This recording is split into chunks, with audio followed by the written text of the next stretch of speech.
because they're searching for people who fell in the water. And again, that is sad in and of itself. My thoughts and prayers go out to the families, and I hope that these people are found.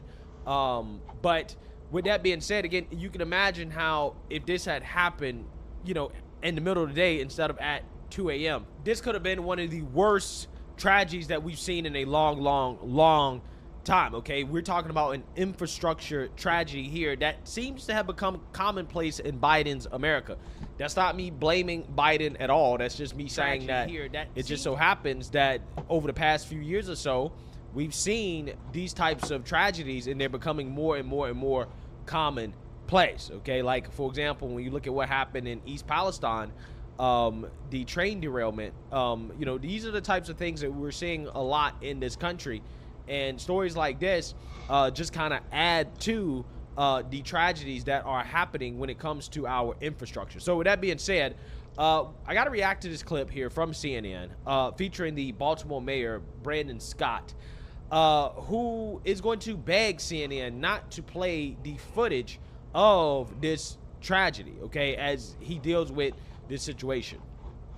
And how I was saying is that, how do you beg people not to to show the tragedy, man? They want people living in this fake ass bubble. Like, people need to be sold on reality so they can get used to living in it. I want to get us to Mayor Brandon Scott, the mayor of Baltimore, who is with us right now on the phone. Mayor Scott, first of all, I just want to say that I am so sorry that your community is going through this right now and that there are families wondering and worrying about their loved ones at this hour. Can you tell me so far what you know about exactly what happened here to the Francis Scott Key Bridge? Well, listen, we have an unspeakable tragedy. We know that this vessel struck the bridge and the bridge collapsed. There were individuals working on the bridge at that time. There are cars in the water. Our fire department has confirmed that as they lead this ongoing search and rescue mission through sonar. That is where our focus is about those souls and people that we're trying to find and get out of this water. We know that there's going to be questions about the bridge and traffic and the port, but right now everyone in this world's focus should be about these souls and those families who are wondering if these people are going to walk back in the door after they walked out to work last night. Yeah, that's a really good point. The anxiety of all this, and then plus just watching the video of what happened and how quickly the bridge failed. Can you give me some sense of what you thought at first light this morning when you saw the pictures of actually what that bridge looks like with the barge slammed into it there? What were your initial thoughts? Well, it was something out of an action movie. It's something you never think you would see. And being here right now, looking at it, is even more surreal. And it just makes you think about, again, those families, those individuals that were on that bridge, those folks that even on that vessel, even more, because no one should have to endure. And I'm going to be the first to ask that CNN and everyone else stop showing the video. No one needs to see a possibility of their family member being severely injured or otherwise over and over and over again, because it's just traumatizing our community. Fair enough, Mayor. Yeah, so you seen that, you heard that. Okay, so the mayor is asking CNN not to show the video. Now, I understand where he's coming from, but I do think it is important for people to see what happened. I don't necessarily think it's traumatizing to see what happened. I mean, what happened is what happened, okay? Showing the video is not going to change what happened. But clearly and obviously, again, this is a big deal because this is a major port, okay? And with this port being closed, that means you're not going to be able to have shipments come in and out of the port. You're also not going to be able to have people cross the bridge. I'm pretty sure a ton of people take this bridge to go to work in the morning or to leave work. It's definitely not going to be good for traffic. It's not going to be good for commerce. It is definitely a huge setback for the city of Baltimore. And some people think that this is a black swan event. Okay, a lot of people are speculating why this happened. Okay, was this some type of cyber attack? Again, I personally think that watching the video, it is extremely kind of suspicious. Okay, again, it could be one of those things where the power went out, the ship was moving, they couldn't steer the ship, You know, they could not stop the ship. They could not do what they had to do in time to stop the ship from running into the bridge. I just find it to be, again, strange, okay? Especially considering the times that we're in. I mean, we just had that, you know, terrorist attack in Moscow, okay? So, you know, we really don't know. I mean, there are a lot of crazy things going on in the world, and this bridge collapse is one of the latest things that we're seeing, that, you know, hey, the story here could be a lot deeper than what we see on the surface. Man, and I completely agree with him, but this shit is insane. You have so much crazy shit going on at one time, and people are just all supposed to believe that all this shit is just by sheer coincidence. Like, come on, man. This shit is ridiculous what's going on now. Like, completely ridiculous. And anybody watching, I seen the video from a couple different angles now. It looked like they were deliberately steering that fucking ship into the column. Because it's like, you know, if power is going out, whatever, how is the ship still turning? You know, kind of weird, man. It's a lot of questions, but it's a video that I had just, matter of fact, I just retweeted it. Let me see. Yeah, here it is. Let me be that dude, the retired coastie, to tell you, ain't no way, boy. Ain't no way that no tanker ship is gonna crash into no bridge at night by mistake. Question to all my coasties out there, where the pilot boat at? And where the tugboats at?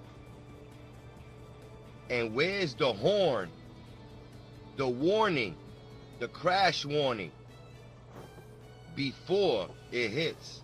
I ain't hear no warning. I ain't hear no nothing. I'ma leave that with y'all. Ain't no way. Ain't no way. And it's a couple days after that Russia attack. Don't let that go over your head, my people.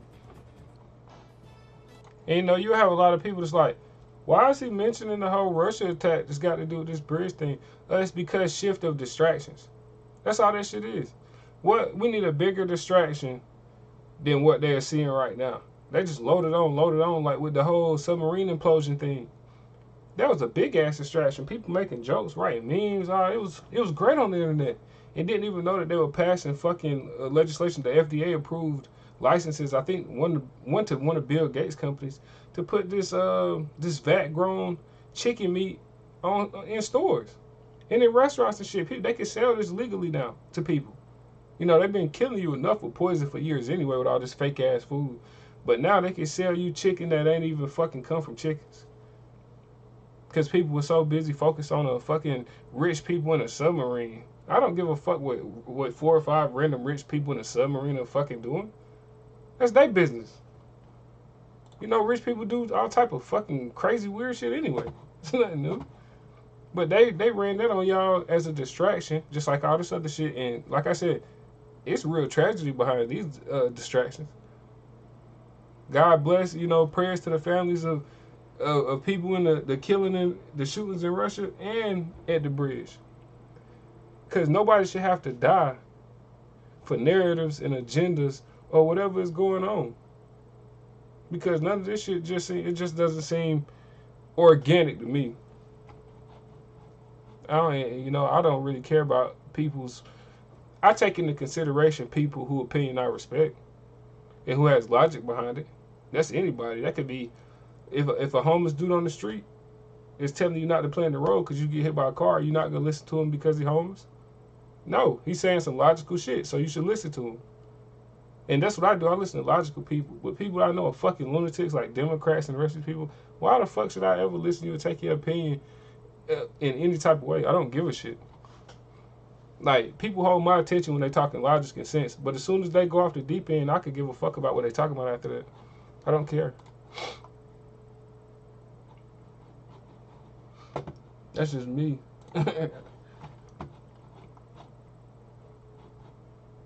What was Sean Combs?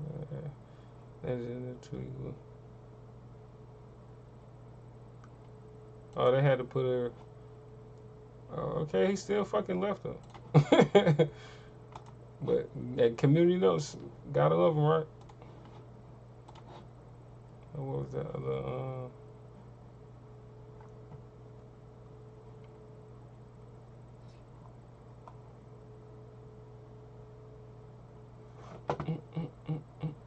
Now that was the second American Civil War is going to make the Israel-Hamas conflict child's play. Yeah, people hyping up Civil War bullshit, selling on ads. Like, calm down with all that crazy talk. Somebody still has to. It has to be some party or some group of people that still have fucking common sense and logic.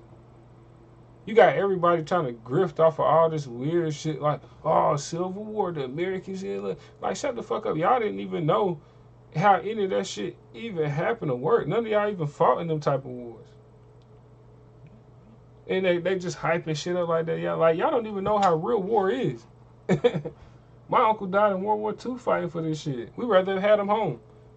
People hyping up this shit knowing they ain't gonna have nothing to do with that shit. Grift some money and shit. Like, calm that shit down. We need law and order back. We don't need no fucking radical shit being pushed.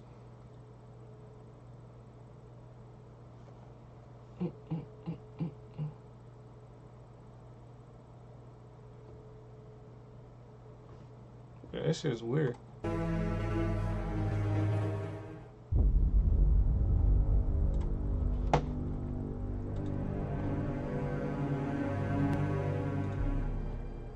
And here we go. How does this happen? Do we even need to ask? I mean, honestly, this is so infuriating. I don't even know what to do. I don't even know if I care what the process is that these judges are arriving at. Whatever it is, it's flawed. I can tell you that much. Did he catch a break here? I mean, he has 10 days to. This dude said he don't even know what it is or how the judges even came up with this shit to so-called help Trump, but it's flawed. Even though everybody's going by the laws on the books and everything, it's still flawed because he think it is. Told you, man. Fucking lunatics. Work over 175 billion. I mean, that's still a lot of money. But, yes, but oh my goodness, did he catch a break? This is a different process for this person. We have decided that he gets his own private court of justice. He has a private plane. He has private clubs that he lives in. You know. And you're a private fucking weirdo, hating lunatic bastard. Like, what the fuck? It's like they just comb the streets and find the craziest, hateful fucking lunatics they can find. Talking about all this other shit. Bitch, well, why don't you quit hating on somebody and go get you some money?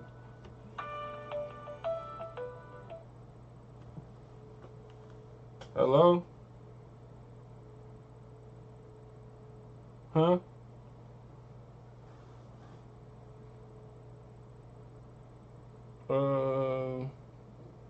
How much?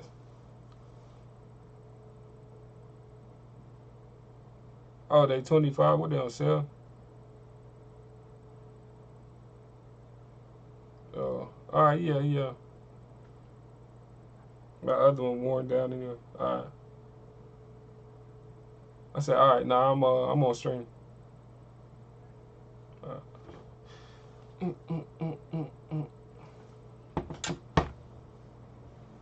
I have to get them mail to me.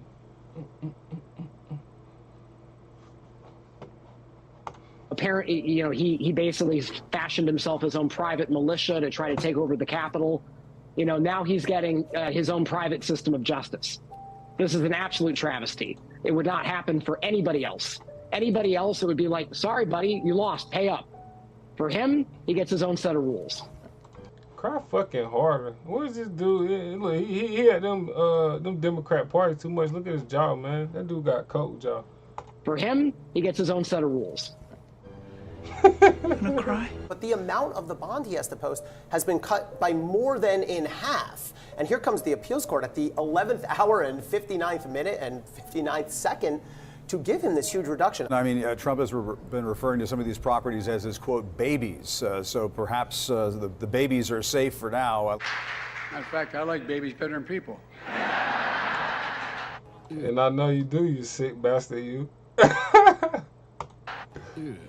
There was no reason why they adjusted it down at all. I mean, we're sort of left just wondering what happened, and also I think it's, you know, I think probably a lot of people are wondering why, and they're just not explaining it. But the plaintiff is the people of the state of New York.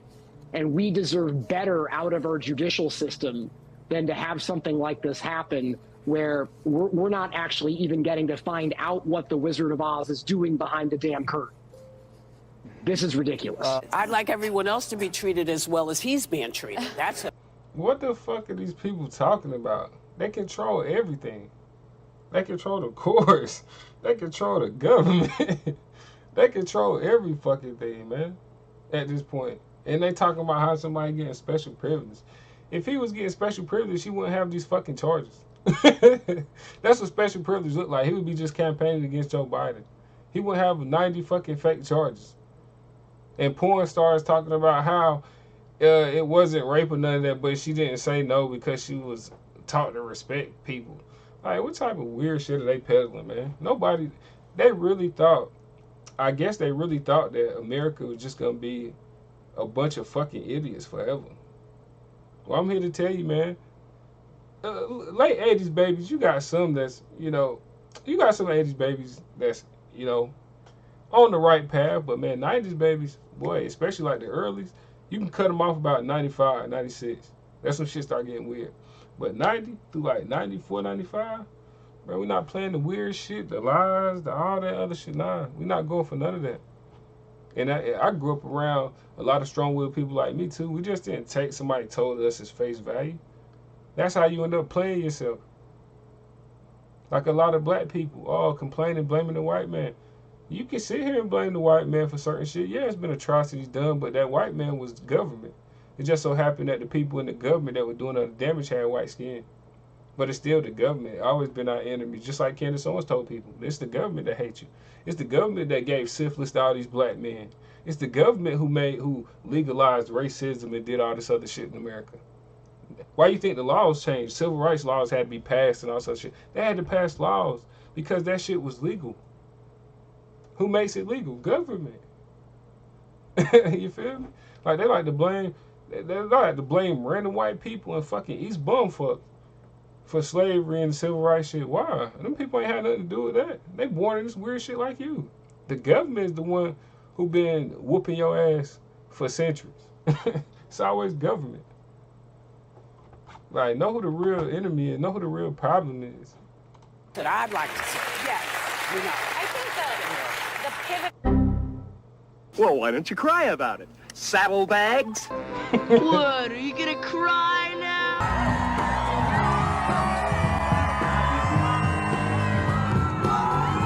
We appreciate very much the decision of the appellate division. Thank you very much. What's your collateral for the bond? Cash. God. Franklin, Grant, and Jackson. Cash. Cash money, bitch. Yeah, people, it's amazing to me that people think fake charges gonna stick. You can't just make up, they have done it before, but you're not about to just make up a whole bunch of fake ass charges out your ass in the public view on shit that everybody else would be charged with, but not, and think you're gonna get away with that shit. It's not how reality works. What's Salty Cracker talking about? Baltimore Bridge probably attacked by a hacked ship. What? The FBI, on very first, looking at and assessing this matter from an investigative standpoint, I want to be clear that there is no specific. Oh yeah, this is the head of the Baltimore field office who was assigned that job the day before this shit happened. How crazy is that? What's the odds? Information to suggest that there are ties to terrorism in this incident. Boom. Alaka bridge kaboom, if you will. Welcome to Baltimore, everybody, where bridges fall apart? That's probably fine. That's probably one of those racist bridges. It was built straight, and we will not tolerate straight bridges over here. Paint it rainbow. Bring it back. No, that's fucking stupid. Anyhow, this bridge blew up, or fell down, or got hit by a train, collapsed, or some stupid shit like this. And the mainstream media press doesn't want you to point out that everything around this is fucking stupid. This is a conspiracy theory? Is a conspiracy theory? Right? Listen, the boat had a catastrophic power outage, and it accidentally hit the bridge imploded. Shut up. Let's move on. Okay, that's weird. That's weird. Let's go hear from the mayor, the fucking mayor of Baltimore. Now, noticing that this mayor looks like a dipshit, and look, he's a 40-something-year-old dude pretending to be a high school senior football player over here, some weird fucking shit. Noticing that is now a racism. Calling the black mayor of Baltimore DEI mayor is actually a youthful illustration of what they actually mean by the term. Now, I don't get the fixation. Like, definitely a fan of Salty Cracker, but I don't get the fixation on how the fuck the dude look. Or how that has to do anything about his job. If you're saying he's doing a shit job and he's out of his league, that's fine. But I don't get just why the people are just so caught up on how the fucking guy looks. Corruption comes in all colors. Look at all the white corrupt government officials. Pretty much everybody who's been in fucking American government for the last century. All corrupt white men. So, like, I just don't get the whole DEI thing. If people are way underqualified, say that. But they don't understand, like, people like Salty obviously not understanding when you start making about how somebody look and all this other shit. That's when that comes into play. That's when you got people questioning other shit. Keep it straight on what you talk about. Like, make it direct. When you start making about all this other shit, that's when people can come in with they racist and all this other shit. Y'all making it about other stuff than what it is. If you're doing a shit job, say that. That's all you gotta do. But when you start, like I said, when you start talking about how somebody dress and all that other shit, that's when it gets people all weird. Because none of that shit matters. Corruption is corruption. Underqualified people will be fucking underqualified people, regardless of how they look or how they dress. And, you know, this is at night. I'm pretty sure he wasn't planning on coming out. I'm not making excuses for him because he has been doing a shit job. All these fucking Democrat liberal shitholes have black mayors that's just running them into the fucking ground. But they're Democrats. They don't do nothing but cause destruction and ruin fucking lives. And people know that and still vote for them. Why don't you go vote for the black Republicans? Give them a try. Oh, wow. Wow, the Republican Party was started by ex-slaves and free black people along with, you know, white people that weren't radical racists? Oh, wow. The fuck? Like, black people don't want to admit it.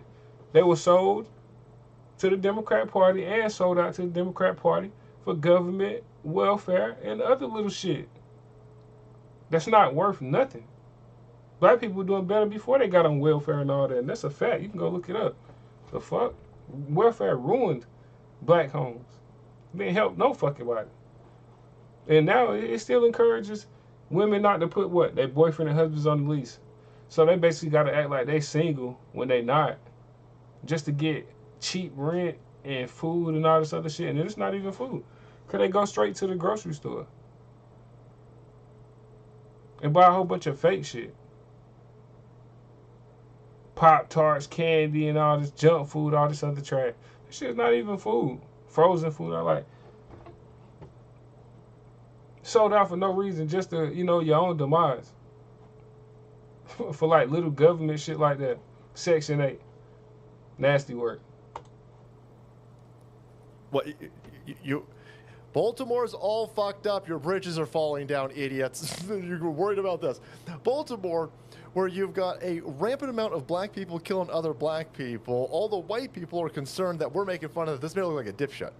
Right? Listen, the white dude behind him looks like a dipshit too. Looks like he's fucking stoned out of his fucking gourd. Fuck that guy too. Fuck all these people over here. Something happened in Baltimore, and all of the people who are responsible for this shithole, this Haiti level of shithole Baltimore over there, are telling everybody, we're Baltimore strong.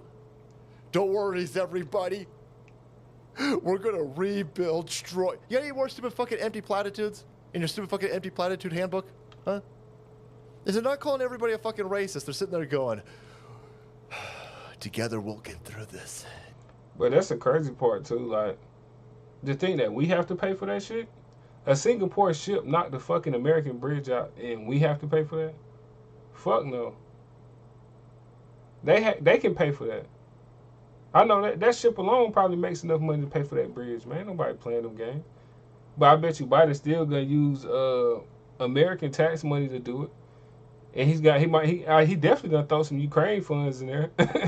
So he not taking care of shit without throwing Ukraine money. Together, we will overcome the white supremacy of boats imploding our bridges and people making fun of our dipshit looking fucking mirror over here. Your entire place is a fucked up shithole. The entire place. The entire place. Noticing that the people running your fucked up, stupid, empty shithole over there is not racism, and if it is racism, well then I don't give a fuck anymore. You had a boat hit a fucking bridge. You all came out and said, we're Baltimore strong. We're going to get through this. Joe Biden said, there's no terrorisms here, and we're going to rebuild that bridge immediately.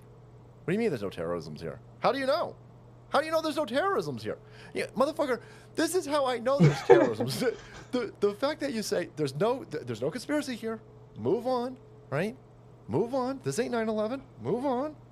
And we're going to rebuild it immediately, and there's nothing to see here. And by the way, don't point out that everything's fucking stupid over here. That's racism. Is the best way to get me to think that something happened to this fucking bridge over here.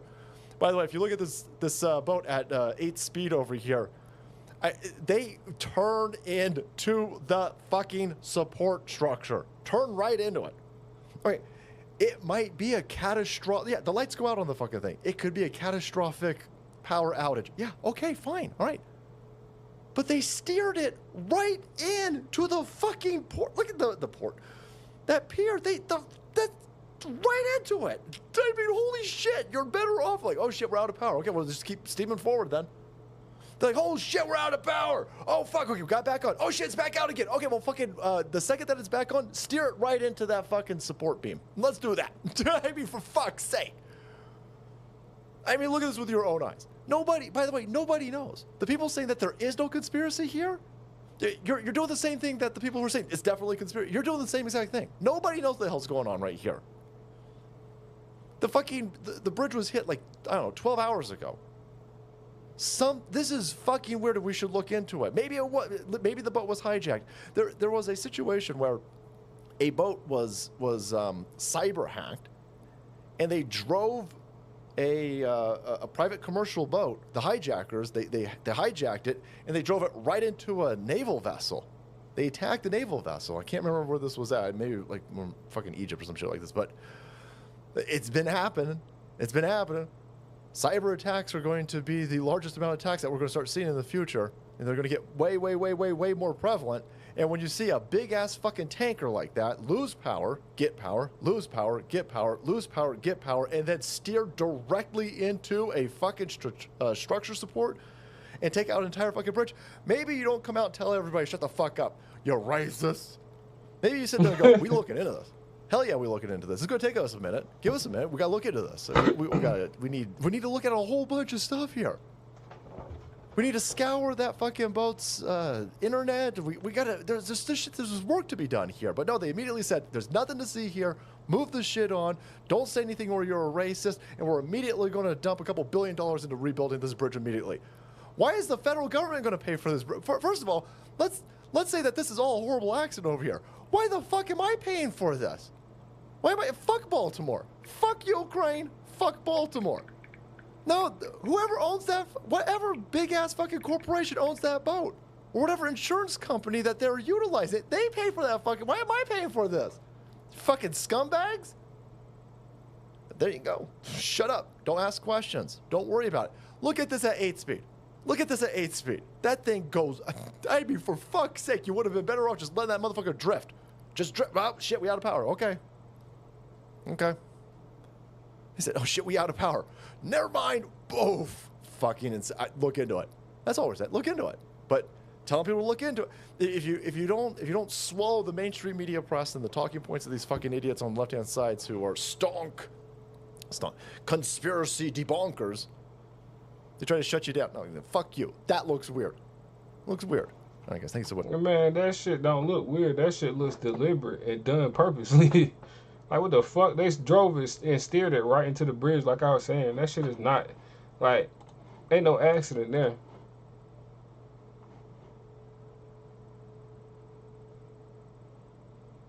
Oh, what?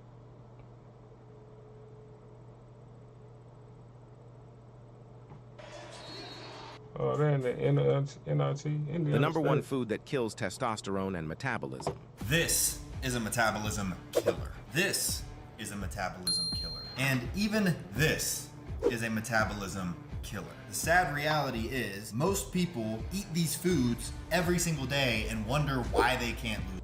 He said,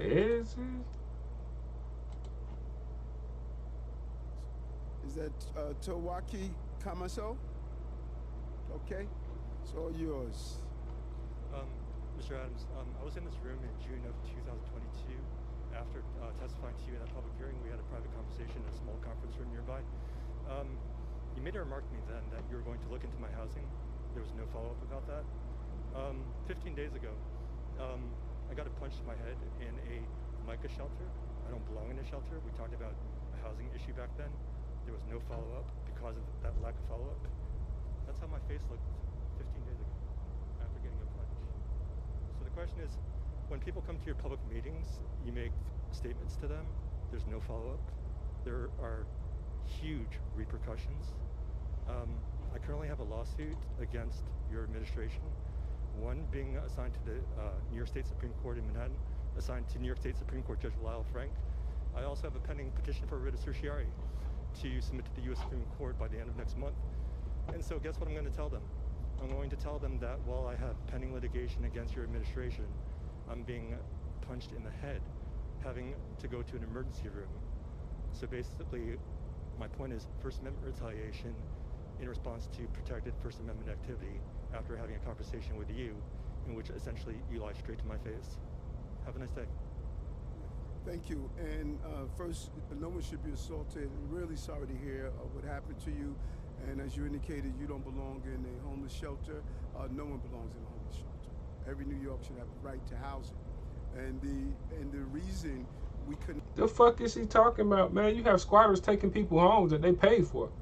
This dude's a fucking goofy, and because of New York laws, they can't get him. I just seen a homeowner get arrested because squatters and that people that broke in her fucking house that her parents left her, called the police on her, and she went to jail. Like, these people cannot be real people, man. The dude is a robot. Gotta be. Like, what the fuck is this dude talking about? Continue with our conversation is because you had ongoing litigation. And our counsel stated that when someone has ongoing litigation, we should not interfere with that litigation at all. And so I'm gonna repeat that since you didn't get it when you were recording the first time. I'm gonna say it again. The reason we did not continue to communicate with you is because you had ongoing litigation. And the corp counsel that represents. But what is he talking about? He went and got litigation because y'all didn't fucking do nothing that he talked to you about. How are these people elected officials, man? Like I said, they're not elected. They placed there, man. The city advised us that we should not have continuous conversation with someone that has ongoing litigation. But if you have litigation or not, no one should be assaulted in the city. That's something that I stand for. That's something that I believe. And I'm hoping that you reported it to the police department so they could have taken appropriate action, because the person who's responsible for that should be held accountable. That goes for you. Held accountable what? See, I could drag him to the fucking police station, have him sign himself out on a piece of paper and walk away. These people are fucking jokes. They don't do shit about criminals. Like I said, I just seen a woman get arrested because people broke in a fucking house that she owns and called the police on her. That's like a thief kicking in your fucking door and coming in with a gun and calling the police saying that you in your house, and the police coming and arresting you. This shit is fucking Looney Tune world, man. You, and that goes for the 64,000 other migrants, 64,000 other housing, and the over 180,000. Hey, look, the migrants is on his fucking mind, ain't he? Look, he even mentions them on accident. And other migrants, 64,000 other housing, and the over 180,000. That shit a shame, man. You're not the mayor of New York, man. You the mayor of immigrants, illegal immigrants. You are not the fucking mayor of New York. Somebody come and talk to you about a housing crisis and get punched in their head. That dude don't even seem like he's the type to even come in conflict with anybody. And gets punched in the fucking head. Hey guys. Hey guys. What is that?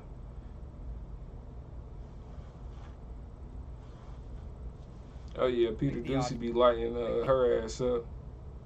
54% of Americans are. What is this? One of the biggest sales ever. 30 of Americans are reading below a 6th grade reading level. Huh? You stupid. Which is defined as the ability to understand plots and character development. So if you wonder why so many new movies are trash, Hell no. it's probably because they want to keep it as simple as possible, since more than half of us can't even understand plot structures. Look at this picture That's of former fucking First sad, Lady man. Barbara Bush in a New York City school on International Literacy Day.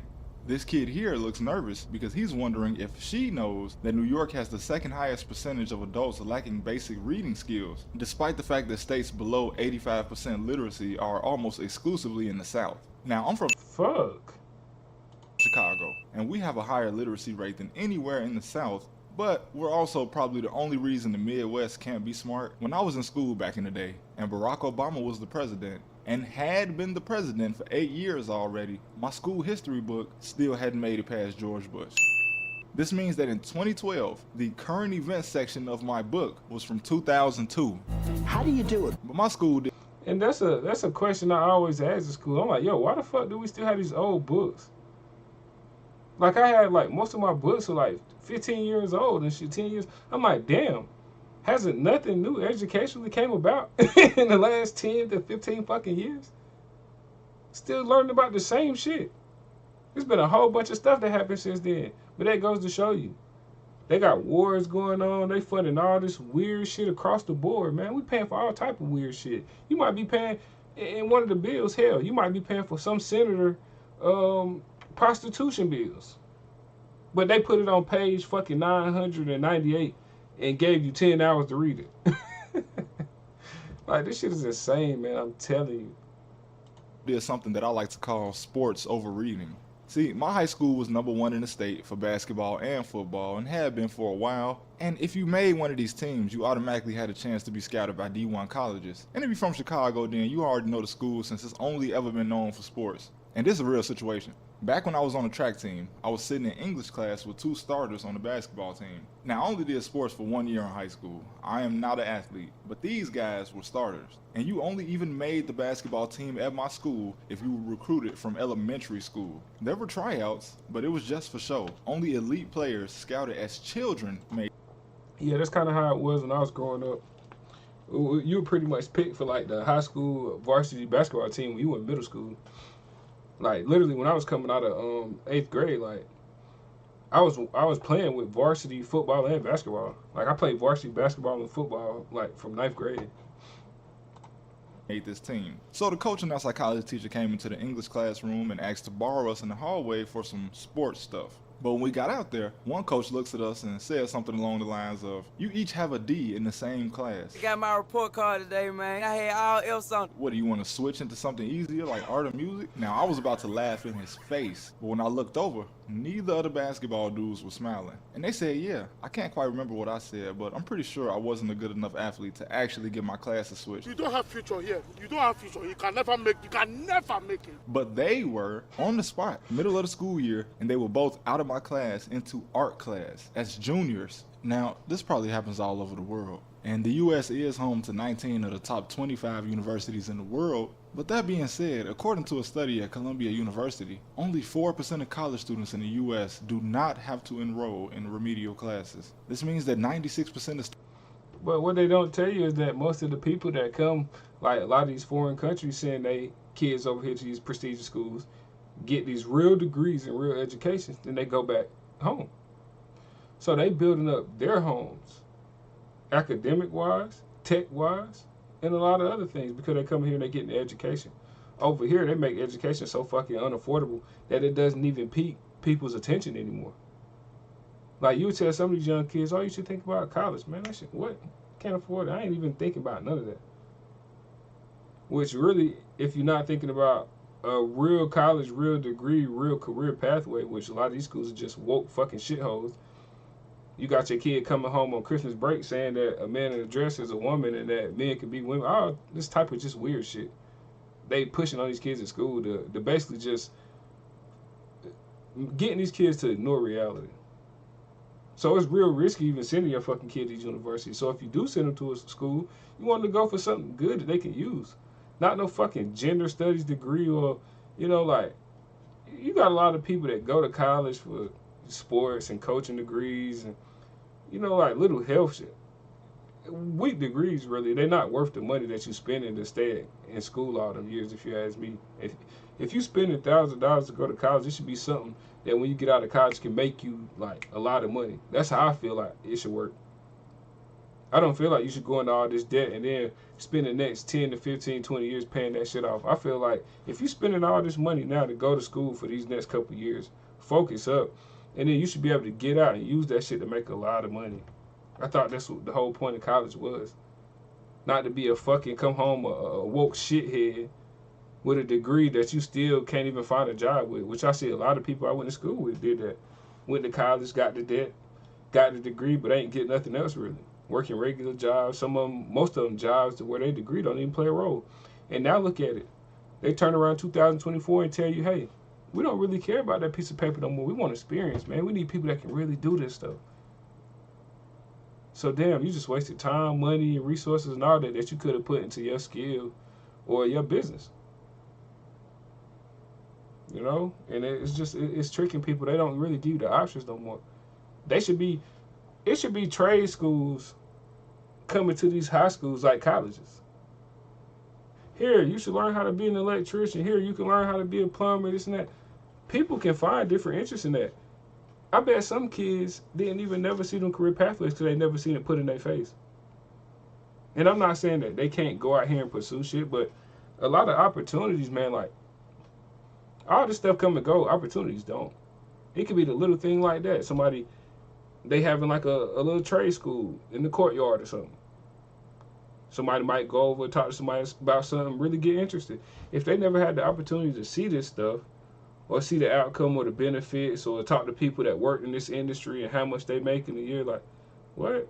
If you told some kids that if they could be an electrician, that they could just do this little thing early 20s basically, because by the time you done with your skill, learning your skill and getting like certified and all that, it'll be probably around the time, if not less, than the people that you went to that you graduated with finishing college. So you'll still be around finishing college age. What's that, 22, 23, around that age? With a full skill that can make you over 100K easy a year. And I know in this Biden economy, 100,000 isn't shit. But you have an opportunity to build wealth far greater and far faster than a lot of people, can. And that should be an option for people. They just telling all these kids, oh, go to college, go to community college, go to this, getting that. Nah, what happened to trade schools? What happened to skills? Students that enroll in college are not ready. Big surprise, right? American schools focus on the wrong things. Take corporal punishment in schools. No lie, legally, this is the right to, quote, inflict physical pain as a response to undesired behavior by students. Now, while your great-grandfather might have told you stories about how ruthless his school life was back in the day, today it's banned in 128 countries, including all of Europe and most of South America and East Asia. But of course, in the states that many of you could have probably guessed, it's legal. Now, this is not the reason that so many people in the US can't point to Brazil on a map, but this map does almost completely correspond with the literacy map. Nepotism is what helps drive American culture much more than education. You think those basketball players at my school did? Hold up, so he basically saying in these stupid states that they still have laws on the books to where you can discipline students when you don't like their behavior? Is that what he just said?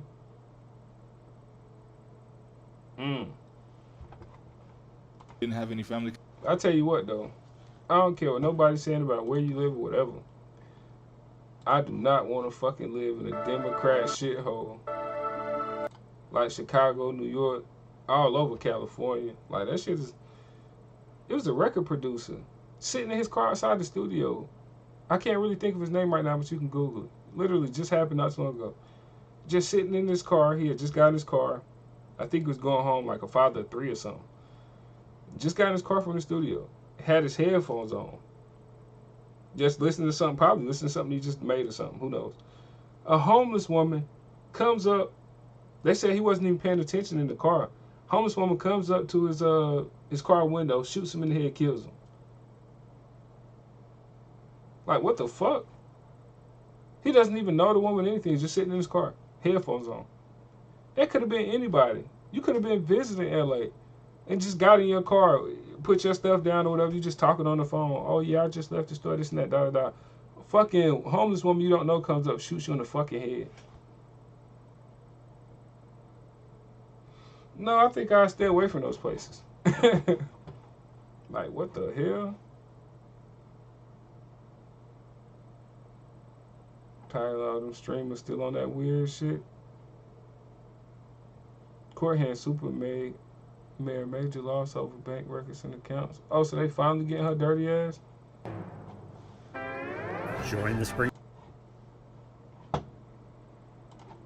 Finances. Trustees who were here tonight say they recently won a court case getting the clerk's name back on the village bank account. They say it had been improperly removed. The trustees did win in court. I have the case right here. Let's go over it.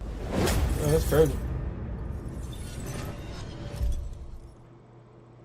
So we've been covering Tiffany A. Henyard for a long time, and there have been some recent developments in court that I think you need to be aware of. Now, for those of you who don't know, Tiffany A. Henyard is the mayor of Dalton, Illinois. Now, Dalton is a suburb of Chicago. Now, this woman has essentially become a dictator and taken the town over. Now, to make a long story short, Tiffany A. Henyard is under FBI investigation. Fox 32 has information indicating the FBI has launched an investigation into controversial Dalton Mayor Tiffany Henyard. The state attorney general is investigating her. WGN Investigates has learned a suburban politician's charity has attracted the attention of the Illinois Attorney General after failing to file financial documents. We've reported on Tiffany Henyard. She holds 2 elected positions, Dalton Mayor and Thornton Township Supervisor. She's used those positions to steer money to her own cancer charity.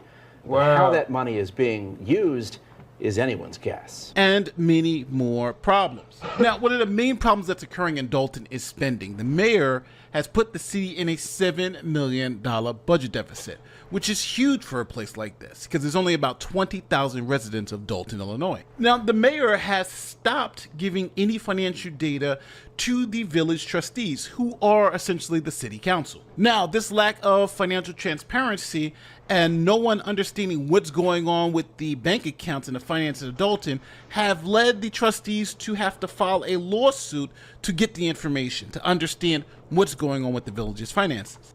That's a fucking shame.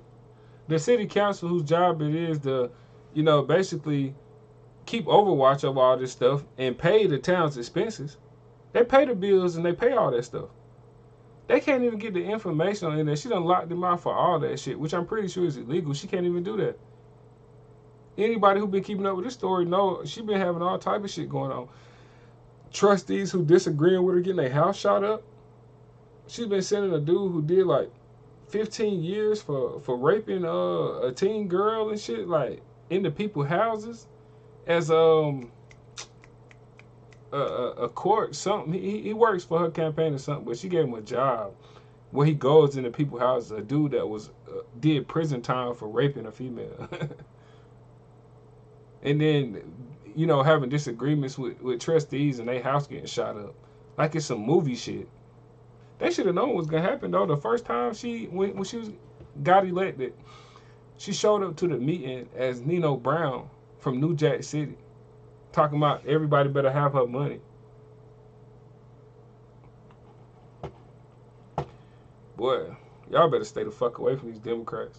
So the trustees filed this lawsuit alleging 5 specific things. Now, first, the trustees allege that the mayor has been issuing checks without the required approval from the village board and without the clerk's signature. Now, this is mandated by Illinois Municipal Code and village law. Here's an example. Just for the record, and the reason I guess I want all of the citizens to know why we're so adamant about this budget and what's going on.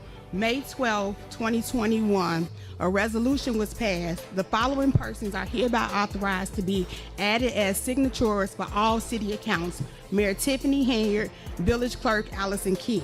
Any prior signatories or individuals authorized and hereby removed from the accounts, prior authorization is revoked. Number of signatures required are a combination of both signatures. After approval of payment by the village board, each check shall be signed by the mayor and the clerk. We have a $500,000 check signed by Mayor Tiffany Henyard. Y'all wonder why we worried about the money? This is why we worried about the money. $561,000 check with one signature on there. It's a problem. That means that money is being spent, and after, we don't find out till after the check's been cashed. That's why we up here complaining. So as you can see, yo, that is fucking insane. To a random, from that clip. So, she removes everybody's authority off checks and paying stuff for the town, and then just put her and some other woman on there. I'm pretty sure somebody she got in her pocket. But then she goes, and this is to K5 Construction Corp. I'm guessing this is one of her friends that owns a construction company or something that she's writing a $500,000 check to, almost $600,000. Because I like to round. That's $561,000. Round that to $600K. So she's basically giving $600K in interest money to one of her friends, and only one signature. She just put on the paper that it needed an authorization of 2 signatures. This shit was cash with one signature for $600,000. That's fucking insane. Checks are going out that are not approved properly by the village. The clerk's signature. But I don't mean to stop it again. This is why you have so many of these Democrat shitheads just competing, like, I say competing, but they're just like doing the most corrupt shit you can think of, money-wise. Like, look at all their net worth. Go look at Letitia James, how her net worth jumped crazy like that. Go look at these people, then go look at their previous net worths and just look at what they're doing. AOC went from a bartender, she makes like 6 figures, I think, over 100-something thousand. I think it's around 169, 179. Don't quote me, but it's less than 200,000 a year what they make. She hasn't even been in there that long. Went from a bartender struggling to now she's worth millions and millions, running around talking about tax the fucking rich. You are the rich now. Should we tax the fuck out of you? Like, this shit is insane. But that's why you have so many people doing all this corruption under Joe Biden. Nobody's going to hold them accountable. They're going to get rich. They think they're going to get away with a lot of this shit. And the ones who cover their tracks pretty good might just very well get away with it. But when the regime is out and President Trump is back in there, motherfuckers is going to prison, bro. People going to jail. Real criminals. Because everybody else out here, we law-abiding, we have to do shit the right way, and we just get shitted on by criminals every day in government. Have our money snatched out our pockets and shit, given to criminals overseas? Nah. People gotta pay for that shit, man. People need to... I already know people going to prison. And I can't wait. I'm a party so hard. With every arrest of these corrupt bastards, I'm a party. I'm a party hard, man. Signature is required on all checks. The trustees are also suing for access to financial records. They say that Mayor Henyard restricted their access to the village financial records and that this is a violation of not only their local law, but of state law. And they also claim they have an earlier court decision that forced the mayor to give them access to financial records. Court documents also allege that the mayor essentially committed fraud, that in 2021 and 2022, the mayor used the stamp of the clerk's signature to issue checks not approved by the village board. Here is trustee Jason House explaining it. Anyone else?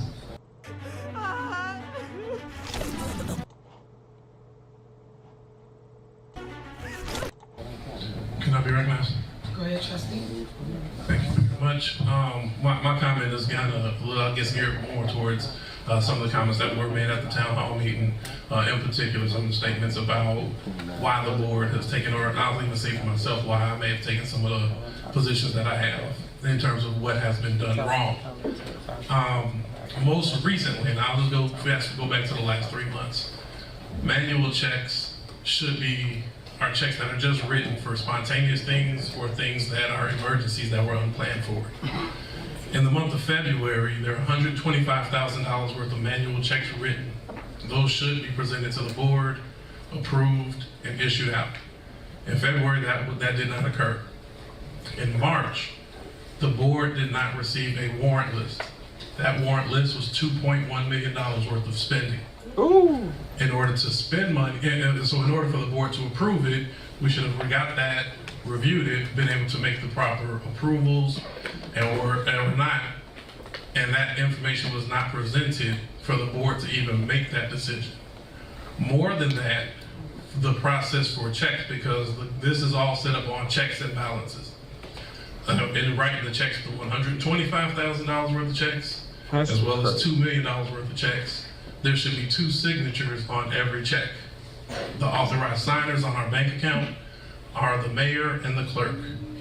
For the month of February and March, the clerk's stamp was used without her authorization to sign $2 million worth of bills that were not properly presented to the board. In the month of April, $2 million. The mayor went and signed for checks and money to be spent worth $2 million without even the trustees, the woman who stamped it is. Oh man, we have a real fucking corruption problem in this country. And it just seems like at the height of it, it's just all these black people that just been getting elected. And I hate to say that type of shit. I hate to even acknowledge that type of shit, but I acknowledge reality and facts. I don't give a fuck who like it. Why are all these black people getting elected, getting in here doing corrupt shit and bullshit? You supposed to get in here and do a great job so that you don't get the criticism, so that you can break down all the stereotypes and the weird shit. They getting up here embarrassing, their communities and all this other shit. They shouldn't embarrass black people all across America. Like, I'm not embarrassed by what they do at all, but culture-wise, I'm embarrassed a little bit. Because this is an opportunity to change the narrative on a lot of this shit. And you got these people just destroying it. Like fucking Lori Lightfoot and all this other shit. I believe I heard her say that she was a black gay woman, a gay woman for, I don't know, she said some weird shit about, I think she was LGBT first or some shit. But she showed everybody that with what she did in office. She cared more about her sexual orientation than she did doing a great job for the people of Chicago. And a lot of these black people get in here and just like Brenda Johnson. Black this, black that, black this. Chicago might be predominantly black. A lot of these places might be predominantly black. But you're the mayor of everybody in the fucking town, in the city. So you have to take that into consideration. You're not just a fucking mayor for black people. You're the mayor for everybody in that city, that town, whatever you swore oath to. I get sick of that shit. Because these people claim like a lot of these black people claim they hate racism, but then they perpetuate their own racism. Like, that shit doesn't work like that. You're either racist or you're not. If you're not racist, don't fucking act like it. Like, you got these people like, oh, what is Trump gonna do for black people, this and that? I get it. It could be some stuff done to help us in our communities and our infrastructure and all that. I get it. Like with the books in schools, our education and all that. I get it. But you can expect him to be a president for everybody too. Like, be realistic about it. He's not just your president. He's everybody that's an American's president. And what's good for one group is probably good for everybody, to be honest. With some exceptions. People just need to start being more realistic about shit. And the world would be such a better place. Again, the warrant list or the information was not presented to the board. That's $1.8 million worth of spending. Now, I would take from what I've seen that at least using the clerk's stamp without her authority was recognized or changed, because this time the checks were signed only with the mayor's signature on it, without the 2 signatures required for the necessary checks and balances. Right. In total, that's $4 million in the last 3 months spent without the appropriate checks and balances. So that's one, what I would say, glaring. Well, the spending of the money and the use of somebody's signature without their authorization, right? There are 2 main issues that I had a big concern with that were not spoken about, or it says, why are things happening the way they are? I think many people have seen the meeting, so they've seen a lot of the back and forths, and I just want to go over high level because I want to make sure we're talking about big ticket issues, and to me that's significant.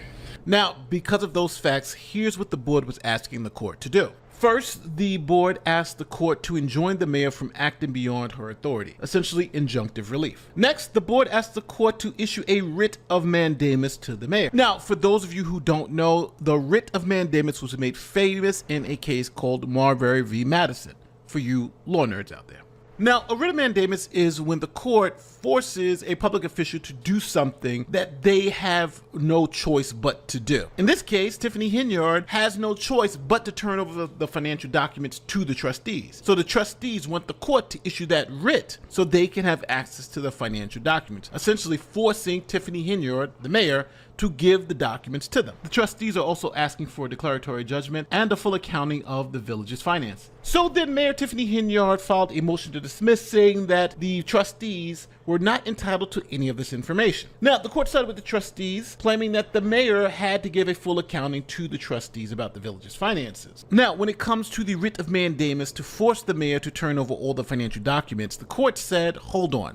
The mayor's the wrong person. The court said that the village trustees needed to sue the village's treasurer or the business manager, because that's the person who has custody of the documents and whose duty it is to not only hold the documents, but then present the documents to the trustees. Now, since the treasurer was not a party to the lawsuit, the judge said you need to go back and add the treasurer to the lawsuit so I can issue the writ of mandamus so you can get the documents. Here is trustee Jason House explaining it. Currently the finance director is the one that's being charged. The accounting firm reports to the finance director, and the finance director is the gatekeeper of information. So I believe there's a block in that area. And we recently, and when I say recently, this morning, won a court case that indicated, one, that the clerk key was wrongfully removed from the bank account and should be reinstated to the bank account. Part 2 of the case indicated that the financial information that we are not being given, the board is entitled to it. They did indicate, even that we're entitled to it, that the lawsuit should have been inclusive of it says treasurer is the actual word, which in this case is our finance director.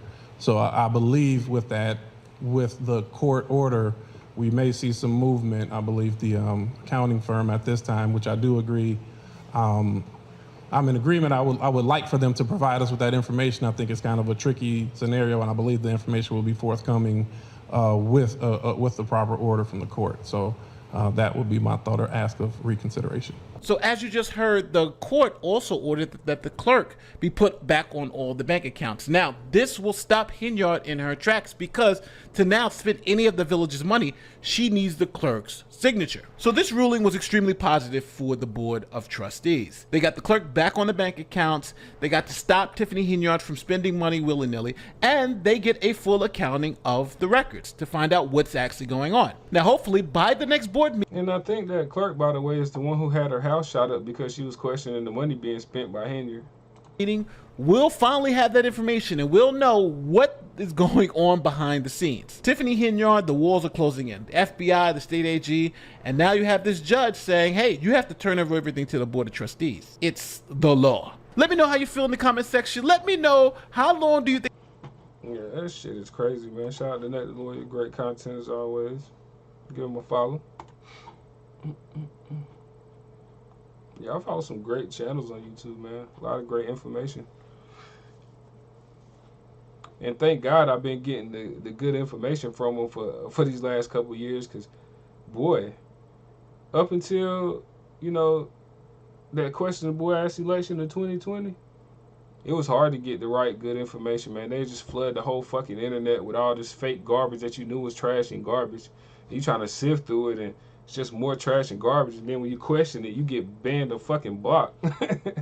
Or shadow banned and shit for asking questions. Like, it was so fucking terrible, man. But they still put out great information, man, through all these terrible fucking years.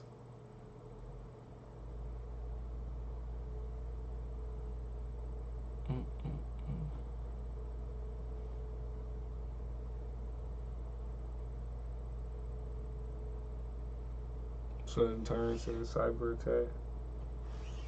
DEI has nothing to do with it. I don't even know why people are putting that shit in there. Probably just because people saying it, but people need to stop that DEI shit when it comes to that bridge. DEI fucks up a lot of stuff. but it has nothing to do with that bridge collapsing. People like start being fucking realistic. That's when people start getting discredited and shit, and start looking loony to people. When you always talking sense, then you start posting weird shit like that, and people like, hey, I thought this dude had sense.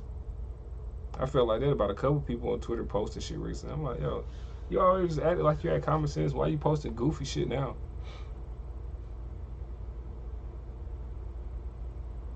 Moment the rest after spending $450 on a spot with fake credit card.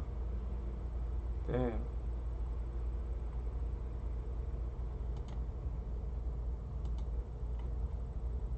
Damn. Bidenomics out here slaying people, ain't it?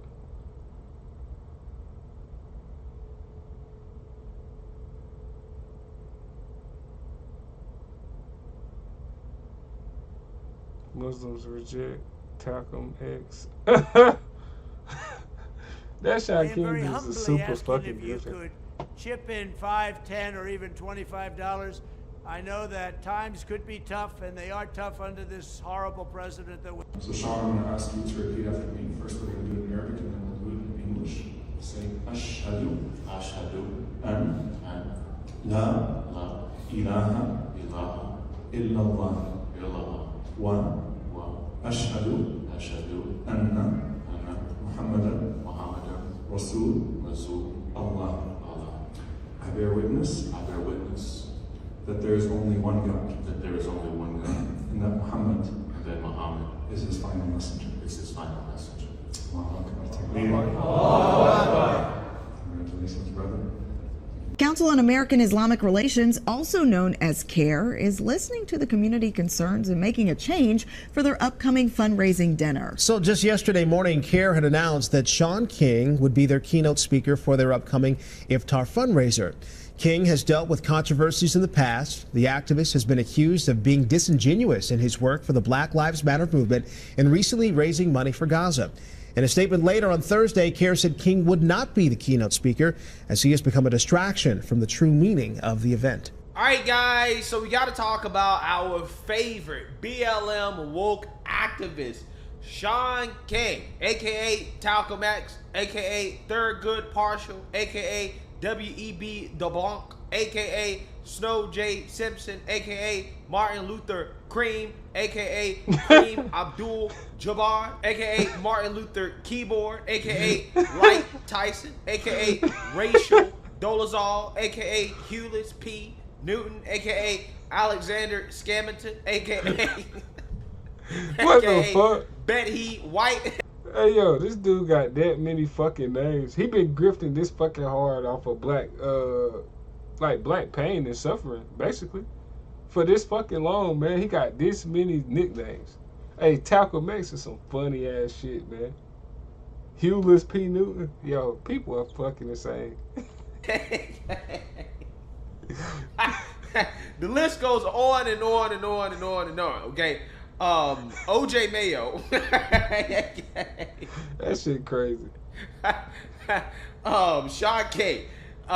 He is the grift that keeps on grifting, okay? Because we got to talk about him getting basically disinvited from a Ramadan event after being accused of using Islam as a grift, okay? Because of course, this guy has now converted to Islam after being a Christian pastor, okay? He's actually really becoming Talcum X, okay? He actually really is. You can't make this up, okay? So the Black Lives Matter grift has dried up, okay? He's been exiled from the black community, right? He's been kicked out of the cookout, right? He's kicked out because his scamming and his grifting was so obvious, okay? I mean, a vast majority of these cookout blacks, these people, yeah, they're all scammers anyways, right? But this guy was such a scammer. He was so obviously a scammer that they kicked him out. So he's moved on to new grip. The new grip was the Palestinian grip, okay? Where last time we talked about this guy, he was out here basically trying to take credit for getting the Israeli hostages released by Hamas, okay? This guy was basically trying to insinuate that he had connections, deep connections in Gaza that were able to get the Israeli hostages released by Yeah, right. Hamas. Okay, and then after that scam fell apart, the family came out and basically said, look, you know, we don't know this guy, right? He had nothing to do with helping us at all. He got canceled by Instagram. He lost his Instagram account, and he was boohoo whining and complaining on the internet about Instagram canceling him. Hey everybody, Sean King here. First and foremost, thank you so much for your love and support. I'm grateful, I'm safe, and I've been through much harder times than being banned from Instagram. I've been through hard times. This is not hard times. Hard times is Gaza right now.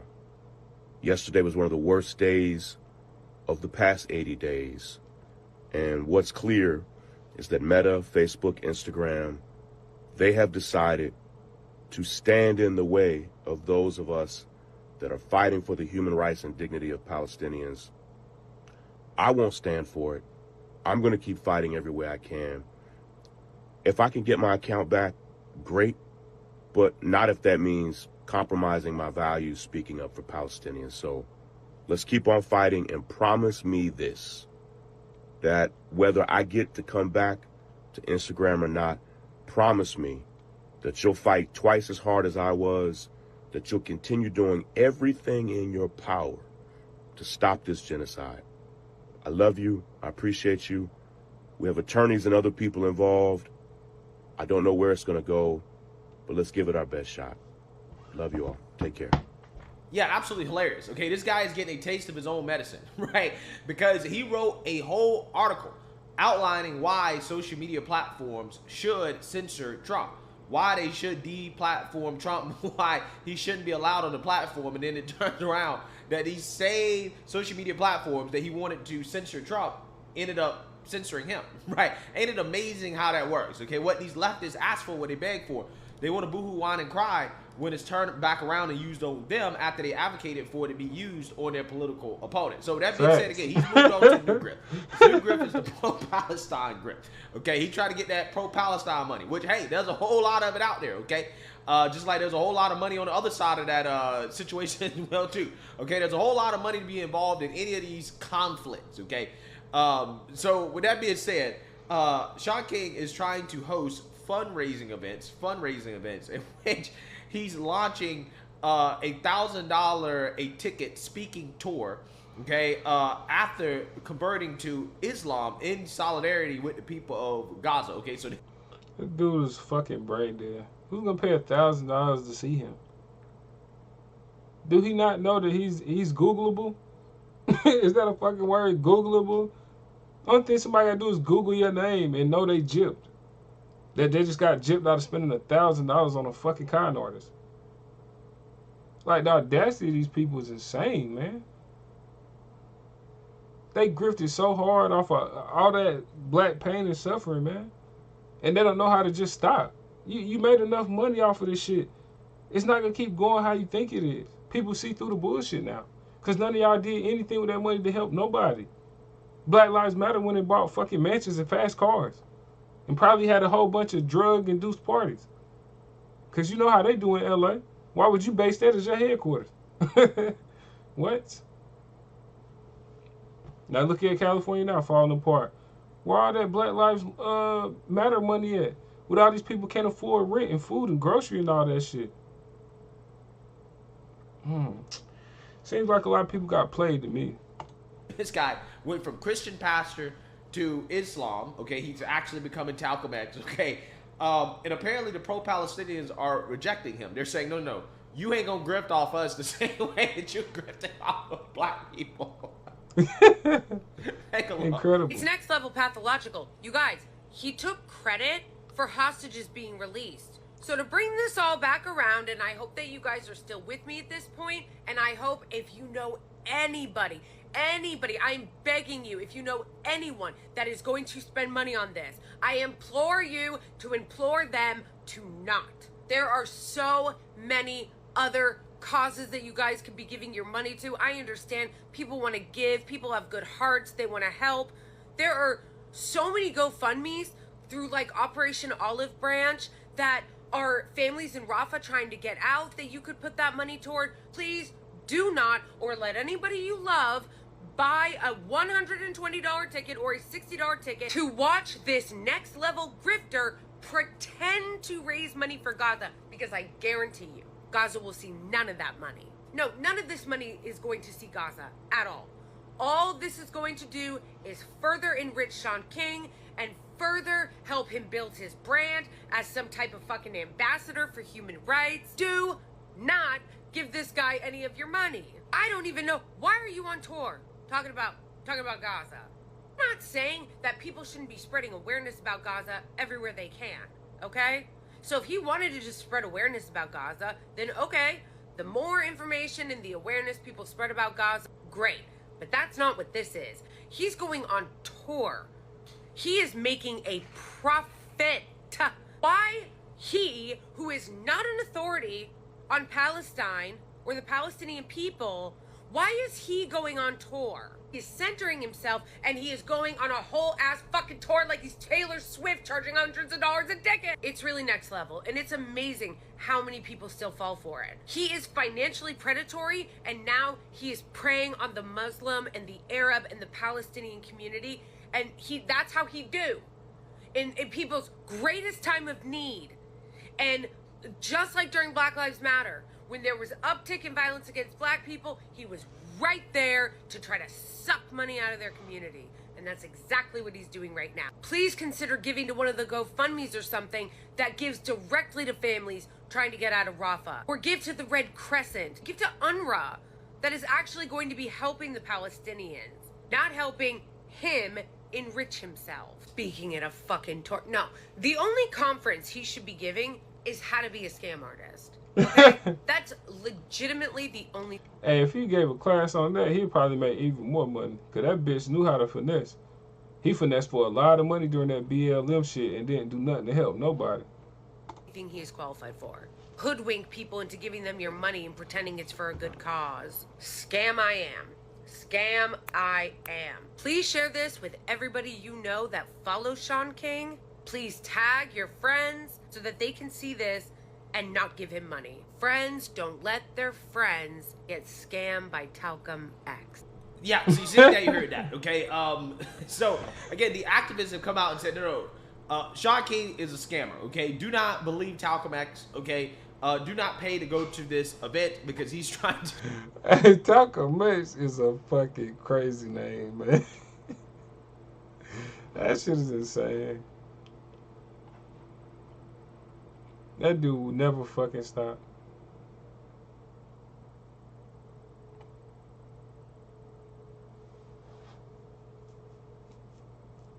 P.S. Morgan confronts Ben Shapiro on Daily Wire firing Candace Owens after CEO admits the truth. What?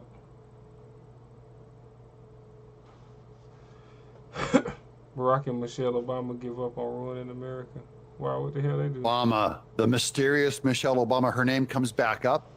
Of course, the Democrats still want her to run. We don't know if she's going to or not, but we have news on that front at the very end of this episode, so stay tuned, including bizarre details about her secret brother who just came out. Welcome to Doug in Exile. I'm Doug TenNapel. Hope you've subscribed because this is where the happy patriots are. Here's the first article. This is from Rasmussen Report. It says election 2024, replace Biden, Trump leads Newsom and Michelle Obama. So remember, everyone on the left, the Democrats are going, run Michelle Obama, run Michelle Obama. And this poll shows Trump even beats Michelle Obama. Many commentators have suggested. No fucking Michelle Obama. What qualified this bitch to be president? Like somebody should just vote for her because they using her. She ruined fucking school lunch. She ruined school lunch for kids. So what the fuck qualifies her to be president? Like this shit is like a terrible fucking nightmare, man. When are we gonna be able to wake up from this shit, please?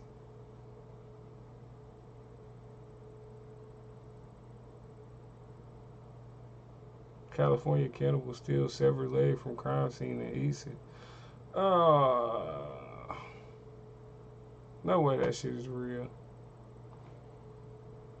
Hey,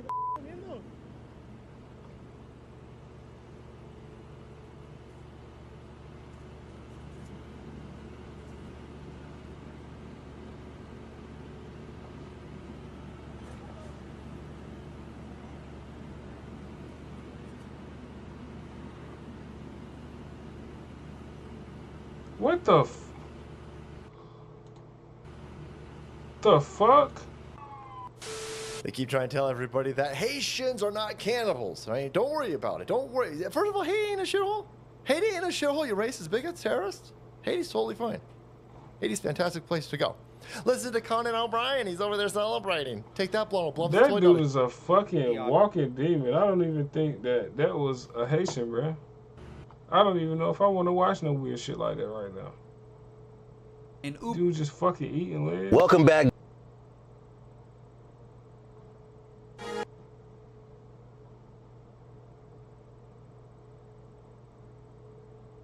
Over 500,000 dislikes. It done got that bad on that Acolyte trailer. Damn, when I was watching it only had like, it didn't even have that many. Things. Time for. All right, take a look at this. A brand new video showing the aftermath of Monday's raids on the LA and Miami homes of music mogul Sean Diddy Combs as part of an ongoing federal human trafficking investigation. Our next guest previously defended Mr. Combs in 2015, where serious felony charges were dropped. Attorney Mark Aragos joins. Have. Got one run. Time for Lefty. Got one running with a gun. Got to make. There was a shootout in Atlanta at Six Flags. Got one. 15-year-old. Officer shoots gang member in the back of the head. Oh, fuck.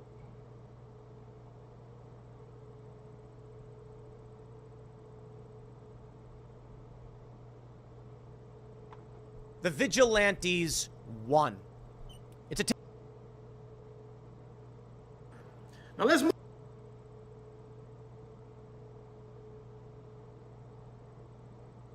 Did he or did he not? Hey guys, it's your girl Melanie and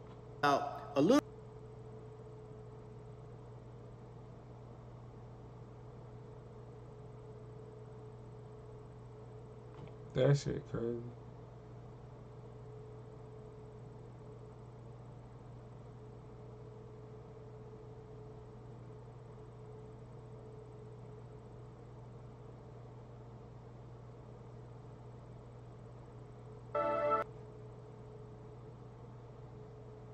His own people finally found out. What? Just stocked up on a ton of Paleo Valley beef sticks. If you are a fan, this is the time. This guy finally got out of Japanese jail, only to say he learned nothing. So I hope this dude was a real fucking menace piece of shit. For people who don't know, he was over. This guy has been in Japan and other countries, just terrorizing random people for no reason, making fun of the bombings in Hiroshima and Nagasaki that happened during World War II. All that type of weird shit, just coming to random people. Oh, you seen we did your people, America, this and that. Just being a total fucking dipshit. Any real American would have whooped this dude's ass for just being disrespectful. That was a complete fucking tragedy that the war even happened in the first place, let alone all them people that got obliterated and disintegrated within seconds. And he go over there making fun of that shit. And he's not even fucking American. This dude is like Johnny Somali. He's fucking Somalian. You're not even fucking American. I'm trying to speak on us in Japan being disrespectful. The fuck? Foreign clowns. Hope you're watching Toyonaga, and I'm going to continue to do IRL, travel the world, and you accomplish nothing. went to Thailand and continued to get pressed by Japanese men. And after his kick ban, he's now streaming in Tel Aviv.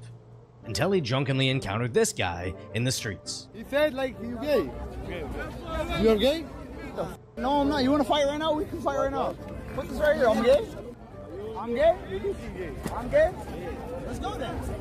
I'm gay.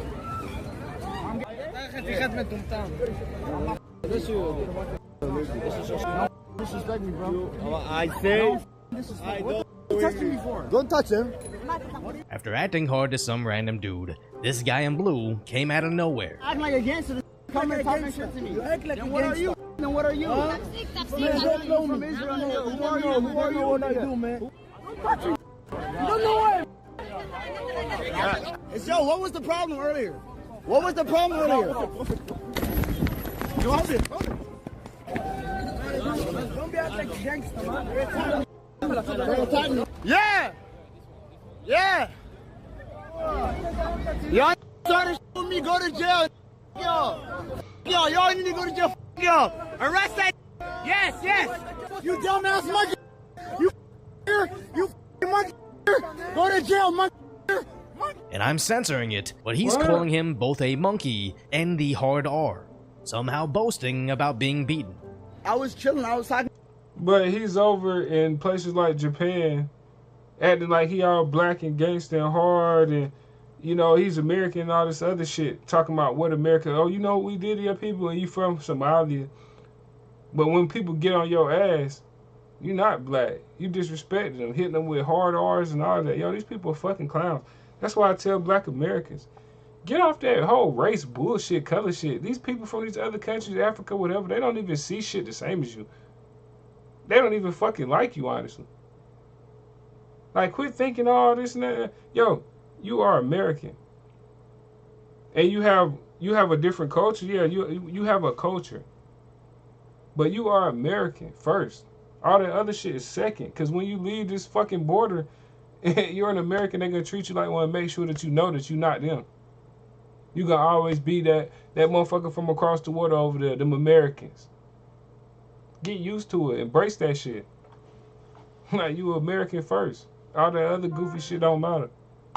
Talking to those 2 Israeli dudes, and all of a sudden 10 poor Ethiopians start attacking me because I'm rich and I speak English. They're jealous or something. Sorry, you're a second-class citizen here. And at some point in time, someone else runs up on him.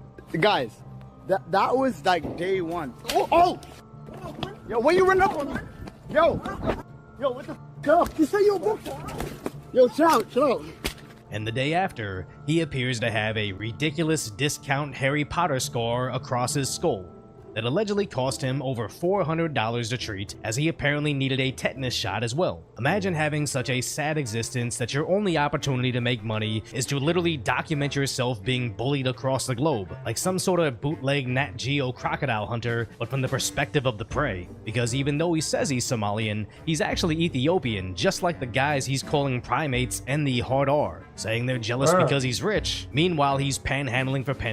He does look, Ethiopians and Somalians look alike, except for Somalians be a little darker with longer heads, I guess. But I definitely see him being Ethiopian now too, though.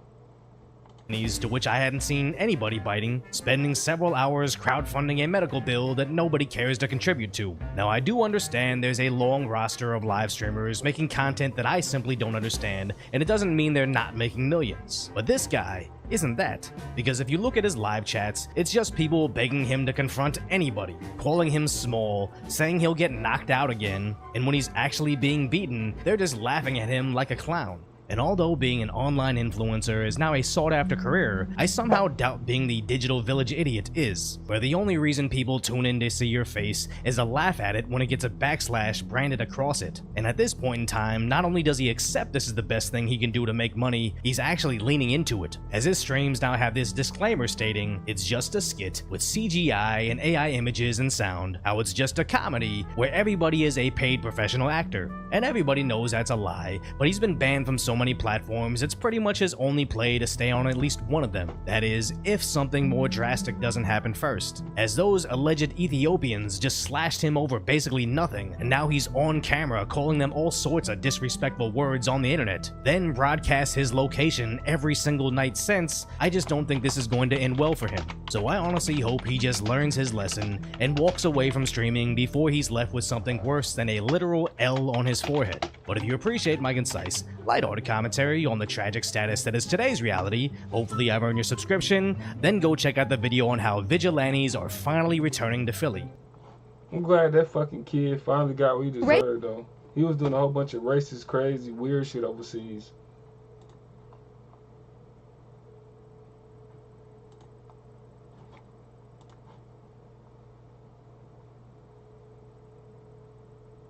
Yeah, Uncle Luke tripping, man. Uncle Luke is that guy is bugging out. Has anybody seen that video that he that he posted? You can't tell me this isn't a video of a guy who got some shit going on that he ain't telling nobody about. Hell, his ass might be on a trial next.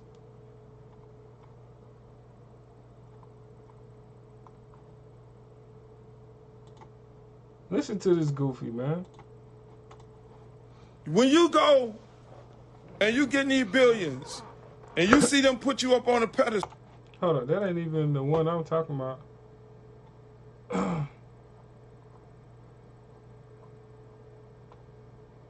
Hold on, I think it's in my...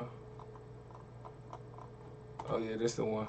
You can't tell me this dude ain't got no skeleton. I'm sorry, sad. I'm sorry, sad to hear about our man Diddy. You talking about he's sad to hear about it? I wonder where all Diddy friends at. All the people who made money off of Diddy. Where's all his friends? All the people who sat there, ate off the man. Nobody is coming to his aid. I mean, y'all tell me how y'all feel about the Diddy situation. I don't like people piling on. You know, the man going through something. Everybody had their day in court. You know, he's going through some deep shit. And for people to be out there piling on the man, that's fucked up. You know, I don't wish that shit on nobody. It's obvious that he has some situations. Nah, bitch. It's obvious you got some situations. Diddy's situation's already out. Happening. And people are out there and you got to deal with it. But I'm curious to ask y'all something, right? When the last time y'all seen any federal organization raid a motherfucking house in the daytime? Why does that matter? It's for fucking child porn and sex trafficking. Why the fuck does that matter? He acting like they coming to get Scarface or something. Oh, 4 in the morning. Lock him up for the henchmen come out. Like, what the type of weird shit is you on? It's P. Diddy, bruh. They don't have to show up at 4 o'clock in the morning on Diddy. He party all night. He might still be up at 6 o'clock pouring Ciroc and orange juice. Why the fuck does it matter? Dude is accused of doing some wild and crazy shit and been accused of doing that shit for decades. He had like this. He just woke up to this Diddy shit. All the more celebrities that I used to like growing up, the more they fucking speak, the more I fucking hate them. And everybody know Uncle Luke history. You have a pretty explicit career involving a lot of women, a lot of sex, a lot of parties, a lot of weird shit. Don't you think you might want to sit this one the fuck out and shut up? In the broad daylight. They normally come, when the fans come, they be like 4 o'clock in the morning when you sleep and shit. And then, don't they raid your house and they have a search warrant and they have something they want to lock you up? That's kind of interesting to me. You know, they all the guns and the tanks and shit for some cell phones. I know I'm from the hood. I'm from the hood. Oh, guns and tanks and shit for some cell phones? He wanted to make it small. See, what a sick bastard like him try to do, he want to make it small. Oh, it's just some cell phones. Nah, bitch. What's on the cell phones, though? What you heard Diddy was accused of? What you done seen him do? Look, he thought he got a real got you moment right here. For some cell phones? The fuck out of here, look, soulless. Look at his fucking eyes, you can barely see the white. These people been sold they fucking soul. And black people listen to motherfuckers like him. How is his opinion even valid to us? Because he made songs about women naked and sex and slapping them on the ass and shit. His opinion is valid to black people because of that? Because he made money in degeneracy? Now, don't get me wrong. I took part in degeneracy. In some ways, I still might like certain parts of degeneracy when it comes to women that they probably shouldn't be doing, but I'm a man. I'm just honest about certain shit. You know, I like strip clubs somewhat. Because it's a place to have fun without all the little extra shit. So I'm not going to say and say I'm perfect. But this dude has made a career off degeneracy and being around these people. Don't try to sit here and act like, oh, it's nothing. It's nothing, this and that. Oh, it's just some phones. The fuck do you mean, bro? He knows what Diddy been accused of. People are so disingenuous, it's disgusting. And I know, boy, back in the days, you were doing some wild shit, then you had to worry about them people coming at night, at early in the morning. You know what I'm saying? They come while your ass sleep, and then they come and get you. They want to have a conversation with you. Even in the movies. Even in the fucking movies, they raid at night. In a fake-ass movie. In Hollywood movies, this dude is referencing Hollywood fucking movies as if it's real life. Well, you know, even in the movies, they come get you at night. Like, a movie is a credible fucking source. A fake-ass movie. Only thing you gotta do is listen to people talk. They show you how stupid and fake they are. Like, it's ridiculous at this point.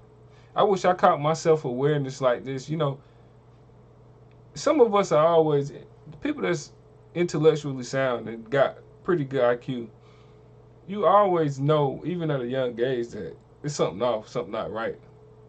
You know? But then, like, when you get 25 and your brain fully develops and you get around 30, especially 30, because this 30 is where I see a lot of people I grew up with finally starting to come into their own maturity, brain-wise.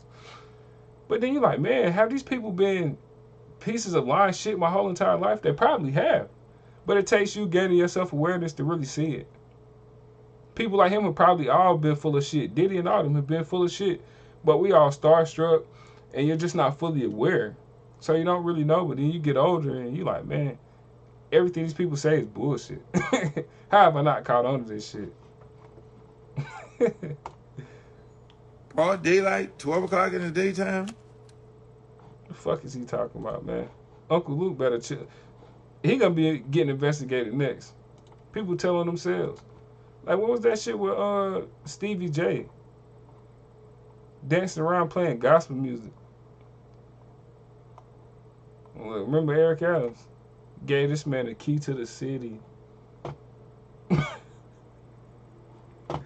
And look, he was getting investigated for shit too. It's something that's shaking up in Democrat world, man. I think they see the writing on the wall. And now they have to find their scapegoats.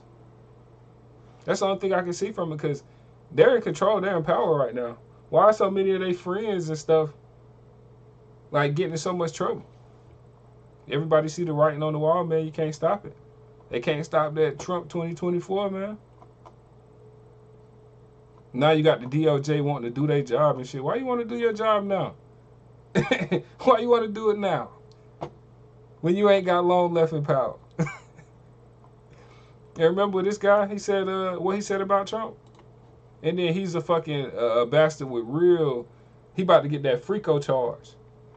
You know, you got to add the F for Diddy, man, because he about to get that FRICO. We're not standing by no more getting killed.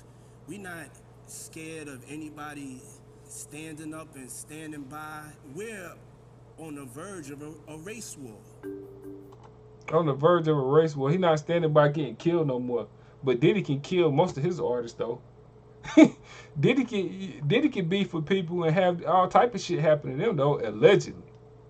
Allegedly. Let me go ahead and throw that in there. But, you know, he can do all this crazy shit to people, though, but the victimhood mentality is insane and pathetic. How is he still acting oppressed and as if he did all this? This dude, every artist he brought up under him that passed away died away in terrible fashion with no money, that couldn't even probably pay their fucking hospital bills. But he's a billionaire. And you got this dude being the voice for black people and reasoning and looking at him like a leader. These people are fucking goofies. They puppets.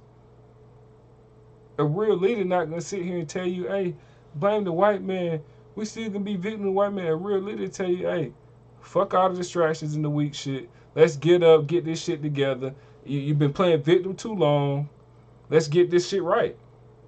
He can use his resources to do the right type of shit. Instead, he using them for parties to drug kids. Look how many fucking programs he probably could have built for these kids around where he from in New York.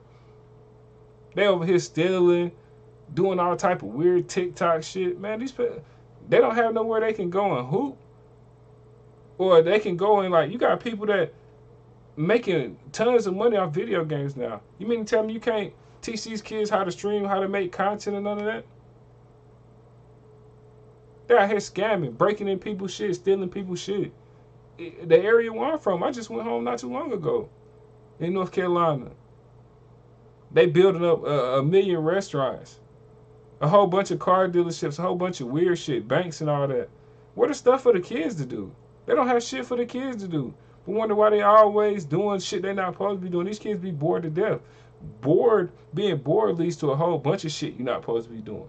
Because you find shit to do to occupy your time, and it's not always good. We talking about kids whose brains still developing and all that. I'm not making excuses for their stupid shit, but they should have more to do. Because people got all this money to spend on all this other weird shit.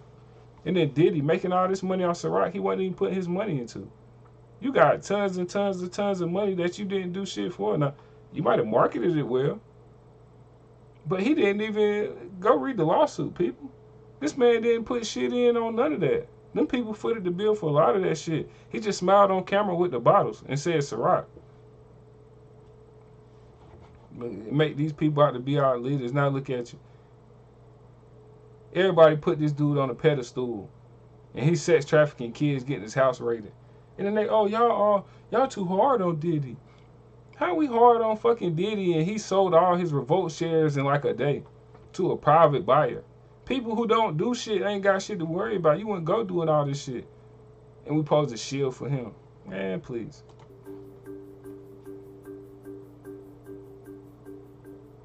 White men like Trump need to be banished. That way of thinking is real dangerous. So, Trump's way of thinking of improving everybody's lives in this country and getting people to believe in themselves and get off their ass and go get something for themselves in their life is a dangerous, terrible way of fucking thinking, if you ask Diddy, the Dizzler. It's terrible to think like that. How dare you want to make America great again? Because we got our clutches on America and it's a fucking shithole that's not even looking like America. But we all getting rich, though, so it's okay. The same people that's been getting richer, so it's okay. And guess what? The middle class is fucking dissolving in the crumbs. It's not even the middle class anymore, people. You got the super rich, and then you got the poor people. And we all poor at this point. Anybody who's not super rich or nothing, you poor. They said 100,000 isn't shit in this economy. You need at least 120 to buy a middle-sized home. And those, they said, and that's at the price of, I believe, 250,000. Which only a couple places left in this country even sell middle-sized houses for that fucking price. Like, come on, man. But these people getting rich, though. And you got BlackRock and Bezos and all these other people buying up all the fucking houses. Even when Trump, let's say Trump does turn the economy around, we're going to have a lot more fucking problems than that. He's going to, even when, God bless, because we all not here forever. Decades and decades after Trump is not here, we still gonna be feeling the consequences from this whole Biden regime, the spending, the endless spending and spending and spending and spending. Shit, my great grandkids gonna feel that. But it's all okay because people like Diddy during these last 4 years been getting richer and richer, so it's all fine. AOC, bartender. Next thing you know, she rich as hell, living in one of the richest apartments. I mean, one of the most expensive apartments in D.C. How? You was just a bartender. You on 169? It's below 200K. She makes between 169. I think they just gave themselves a raise, though, so I might be completely wrong. But it's somewhere along those lines, six figures, around 200K. How the fuck did you get so rich like you did in just such a short amount of time? Talking about tax the rich. Like, this shit, that's what people don't understand. They're selling you out on a mental and intellectual level for money. But they don't understand when the economy is dog shit, when America falls, the economy is dog shit, the dollar don't mean nothing. All that money and that bribery money that you took to say, fuck reality, fuck my country, fuck everybody have a decent quality of life, and being able to just live life. For that money, you're going to feel stupid as hell. Because what you going to do when it's just anarchy?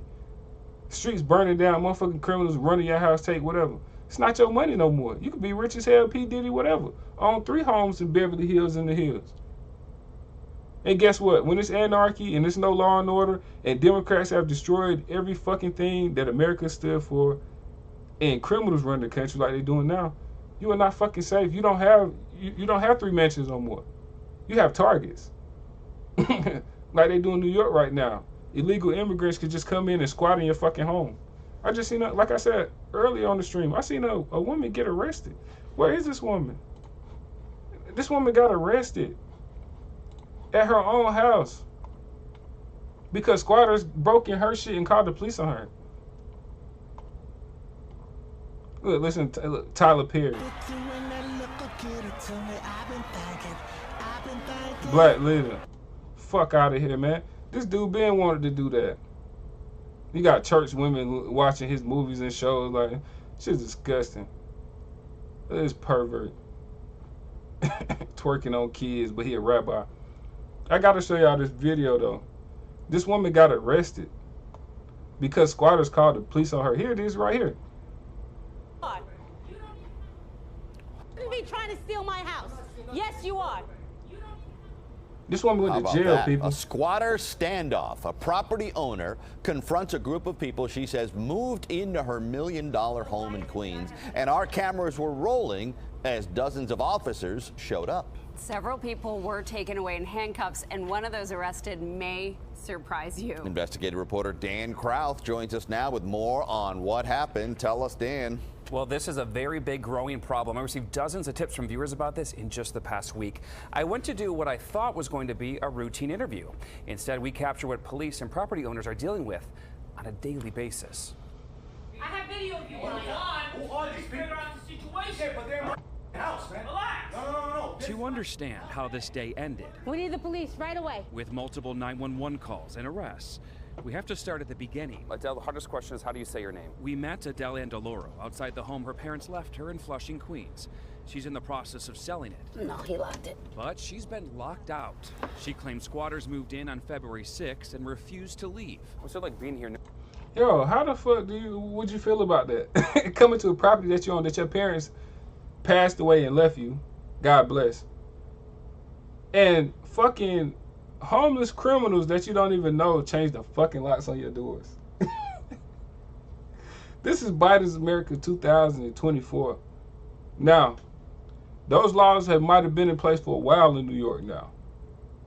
Doesn't change the fact of the atmosphere, how fucking silly and crazy this shit is that we're still living in. Like, this shit is disgusting. Knowing you can't go inside of your own home. It's enraging. It really is. In New York, squatters have rights after 30 days. By the time that someone does their investigation and they do their work and their job, we'll be well over the 30 days, and this man will have stolen my home, and now she's back. Just after wrapping up our interview, a woman showed up. What are you doing in the house? Are you renting this house? Why are you here? She unlocked the front door, saw our cameras, and took off. It's open. Let's go in the house. It's open. Adele and her daughter, with the property deed in hand, went inside. This is my furniture. These are my curtains. She didn't just find her belongings inside. There's a man sleeping right there. Get out of my house. She found 2 men. How long have you lived here? I moved in about 2 days ago. They've called the police on me, and I've called the locksmith. I did. Dude said I moved in 2 days ago. Just moved in her shit. No questions asked or nothing. Yeah, I moved in 2 days ago. So what, man? Come in illegally. The door was open. Police started interviewing neighbors and looking for documents. Do you have something that shows that you've been here for more than 30 days? They took the man who told me he had been renting for 2 days out in handcuffs. They got one out. And escorted the other guy off the property. Now you're afraid to come out. I'm not coming out. This house is empty. This is my home. My locksmith is on the corner waiting to change my locks. And that's not fair. It's not fair that I, as the homeowner, should be having to go through this. And it's insane that she has to. And she don't even want to leave the house now, so she's talking to the reporter through a window. How fucking insane is this, guys? This is disgusting, man. I didn't know. I thought that by my age, 91 baby, by the way, by my age, we'll be able to build something great. You know, you'll be able to, people will be buying houses right now. Everything will be great. You can't fucking do a thing in this economy right now, people. They want 25 to 30,000. And this is in places like North Carolina, man, South Carolina. for cars made in 2010, 2012. Probably 40, 50,000 miles on. I've seen cars made in 2012 with damn near 100,000 miles on it going for 15 to 20K. Bidenomics, people. You get what you fucking vote for. Which in this case, I don't even think, it don't matter. It didn't matter who you voted for in 2020. The fix was in. Argue with your mama. How you doing? Minutes later, a locksmith showed up, but police gave her a warning before they left. I may end up in handcuffs today if this man shows up here and says that I have illegally evicted him.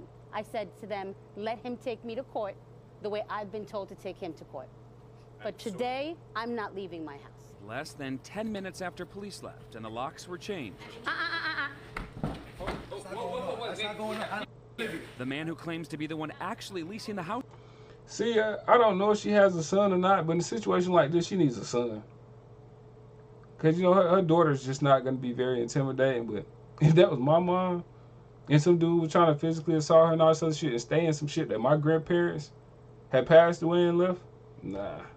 I don't care about no police or nothing. I'll stare there and look him in his fucking eyes till you get up out of there.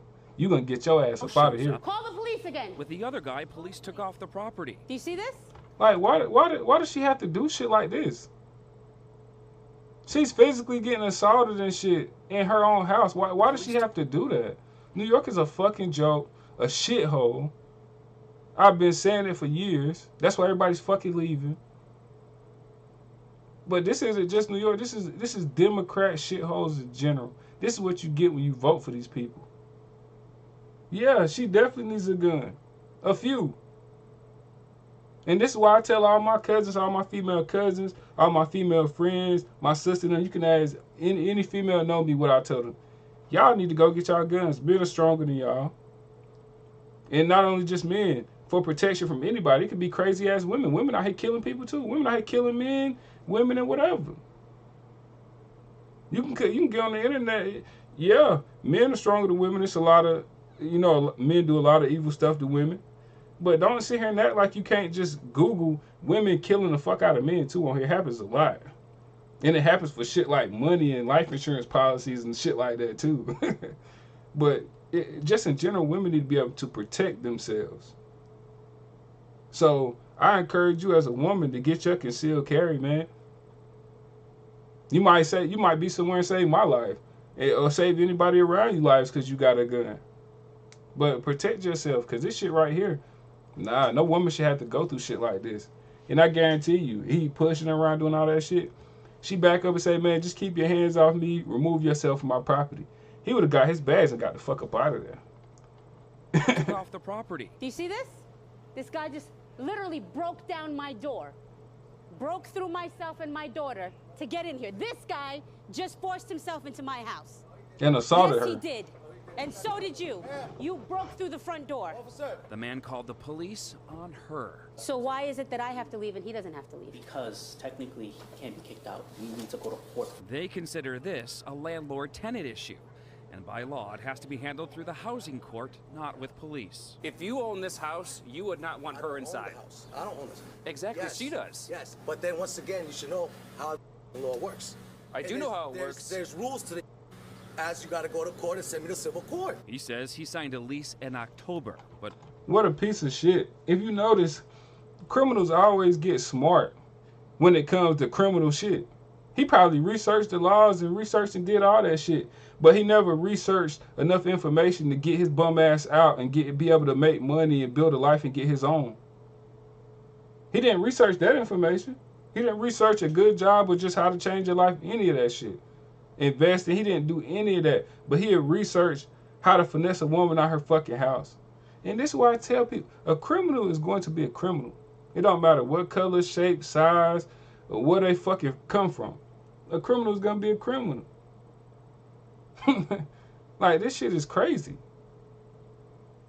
He was probably in that bitch like a lawyer, learning about how to steal this woman's house. Why couldn't he do that shit for a job or career or anything beneficial? But it's something wrong with me, though, for pointing this type of shit out. Man, fuck that. But wouldn't tell us with who. I got proof longer than that. Show us the proof. Well, who are you for me to show? I showed it to cops. Dan with Channel 7 News. If you don't want to show it, you don't want to show it. Cool. Come here, brother. I like that. I would like to see it. He didn't show me a lease. This is a bill. A bill for work he says he had done to the house. He didn't show police a lease either. The police department doesn't have the lease? No. He's got no documentation. Just bills. So Adele, you're getting arrested right now? Being arrested For what? for being in my own home. And where's your lease? She's fighting the house. It's not her house anymore. My deed is current and legal. Arrested for unlawful eviction. She changed the locks on a man who claims That shit is he lives disgusting. there. So how does this all end then? When do you leave? The way it ends is Oh, what's up? Yeah, they should definitely drop his ass off at the border. But then I don't know if you want to do that, because if you drop him off at the border, he's gonna get probably $5,000 in cash. He's probably gonna get a new iPhone. He's gonna get a plane ticket to anywhere he wants, and then he's gonna get 2 years of free rent. So either fucking way, this guy wins. Like bum shit and freeloading is like the best shit you could do right now in America. It's crazy. But yeah, if you drop him at the border, he ain't gonna do nothing but get benefits. pays me my money that I put into the house. But this shit right here though is disgusting right here. Like she has to go to jail for some shit like this. I don't even think it's any profanity words that I could think of on my head right now that I could use to actually describe this type of shit. That's how disgusted I am. Like I need new curse words for this type of shit. Somebody please give me some. Cause I can pull every one I've ever said out right now and it still wouldn't like compare to what the fuck this this video, man.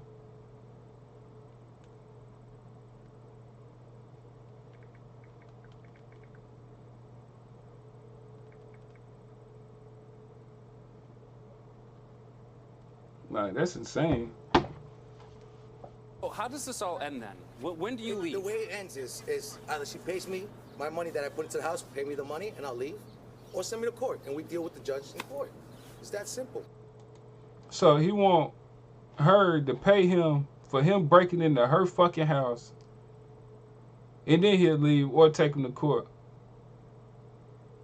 But he has on a bubble North Face jacket right here, which is costs money. Can she sue the police?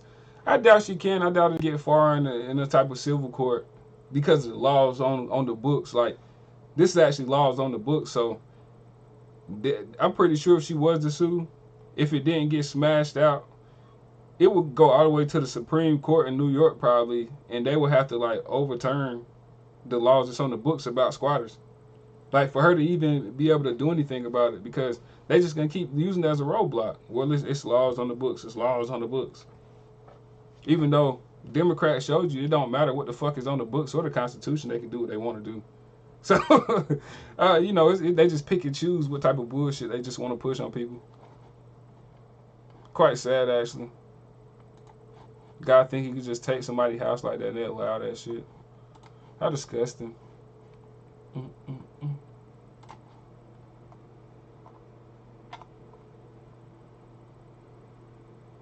Cause what the fuck she mean feeling like Diddy? Hold up, what? Wake up in the morning feeling like P. Diddy. Whoa. don't think I ever heard of that, but damn. Women are not safe in New York City. What the fuck is going on? I got punched. But like, I just realized I was part of a group of women that got punched. What? I literally just got punched by some man on the sidewalk.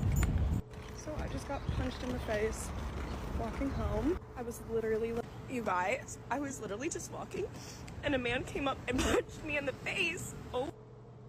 But like, I just realized I was part of a group of women that got punched. What the fuck is going on? I don't know. Might be illegals that hate women coming over here just whooping their ass. Let Maryland, my Maryland, Baltimore strong.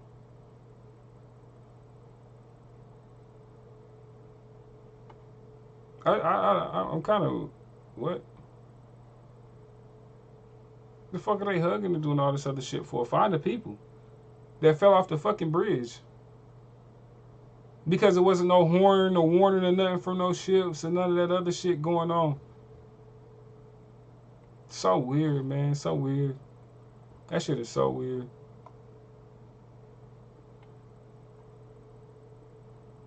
I just don't like how the bridge, if somebody seen it from the angle I seen it, when it hit the middle, the whole side fell down, but even on the far side, where the bridge comes in from the highway, that shit collapsed on the end. That wasn't even hit. So I'm like, that shit was just weird to me. Super weird.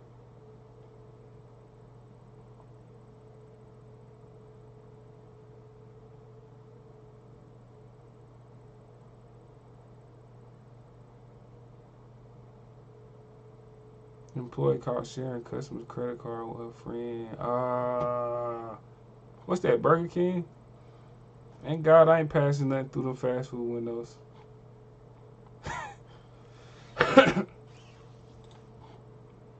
Wow, that's crazy right there. Bidenomics got people out here being resourceful as hell. Just imagine if they put that energy into like some real talent, man.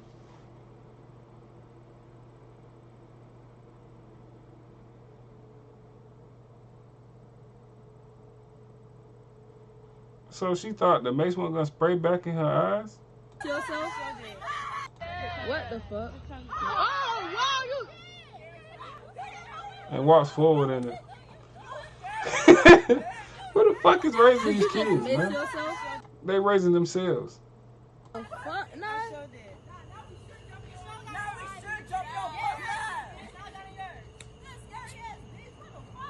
What the fuck just happened?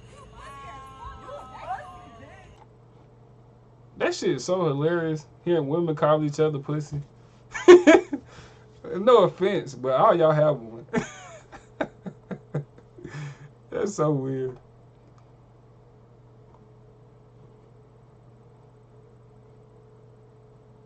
Oh, that was him when he first started out?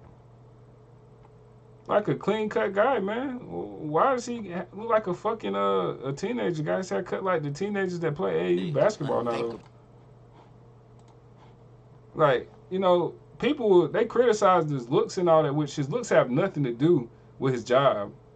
Which is weird that people, you know, this and that, but I don't get the teen look, though. You know, a lot of these hairstyle like that was made popular with these kids playing AAU. I would have kept a nice clean-cut look, even though none of that shit matters. His appearance doesn't matter. If he's doing a shit job, just say the man's doing a shit job. Which he is doing a shit job. Like pretty much every other Democrat mayor. It ain't got nothing to do with skin color. It's party affiliation, logic, and ideology. Completely. But they try to make it seem like, you know, his skin color, I guess, like, bro, corruption. We had most of the white politicians that's been in government over the last century are fucking corrupt. They did shit jobs. It takes people with real policy to do great jobs. And for the most part, that's been coming from, like, the right, man, conservative, more conservative side. You had liberal conservatives, like Rand Paul, for instance. Rand Paul is a great example of a real liberal. Anything outside of that, man, is pedo crap party. Progressives.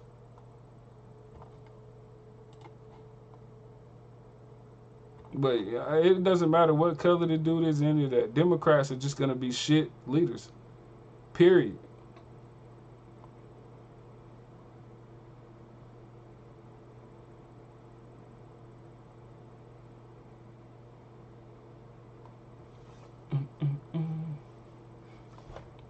Scroll this timeline, man. See what new done popped up.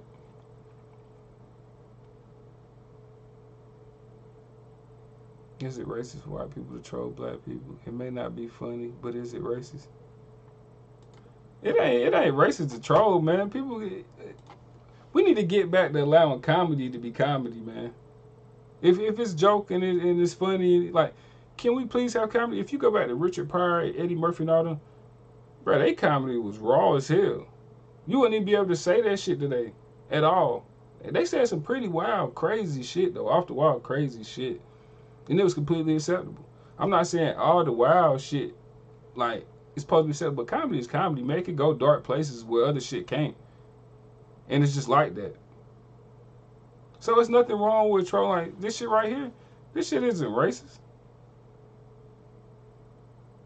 It's just trolling. It's being funny, man. I feel like Americans should be allowed to do that shit. We're such a diverse country. We can't joke and crack on each other.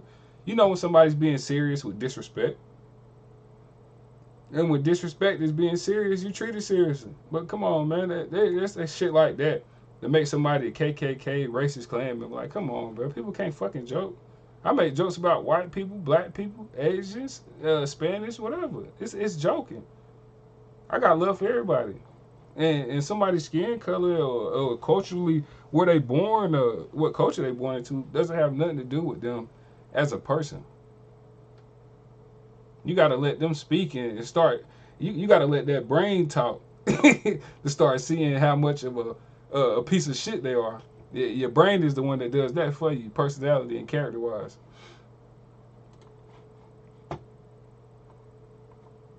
Shit is hilarious, though. Ace is having a normal discussion. Is this woman fat or not?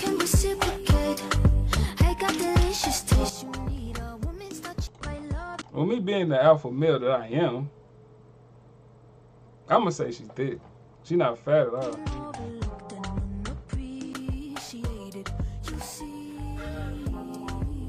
Cause look at her stomach. That ain't nothing but thick thighs, man. Thick thighs save lives.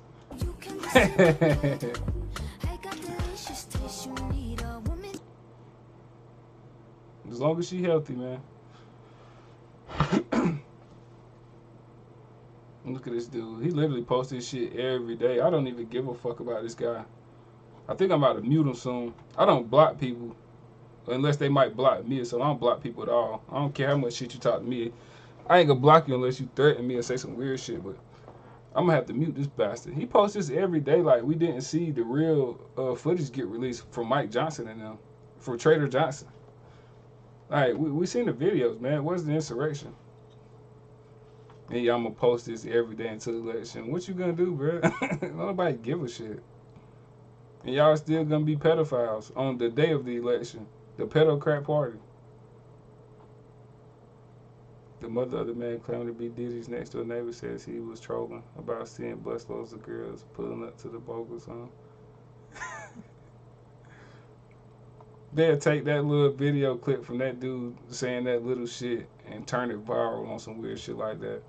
Man, keep it story focused. What the hell did he at? What he got going on? I don't care about no kid telling jokes.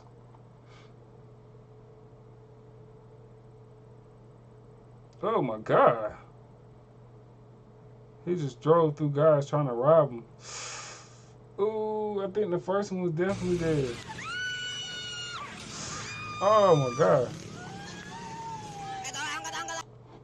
That's why your grandma tell you, man, don't play in the streets. Look, he had his hat backwards. He tried to fucking stop a truck.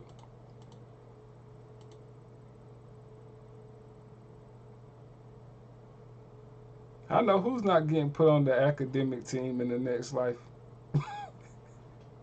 It's probably not funny, man, but when you play stupid games, you win stupid prizes, folks.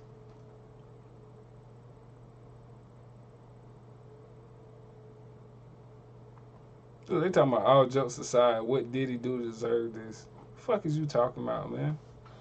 Go do your research.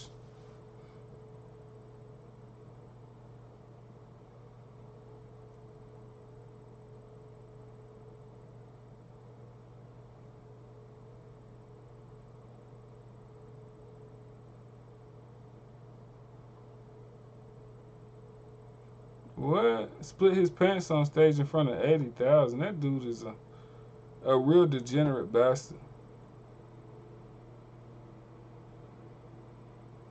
Footage of Diddy picking up Javante from a body language perspective, you can tell Tank didn't like it. I like how Tank gave Diddy an angry stare after.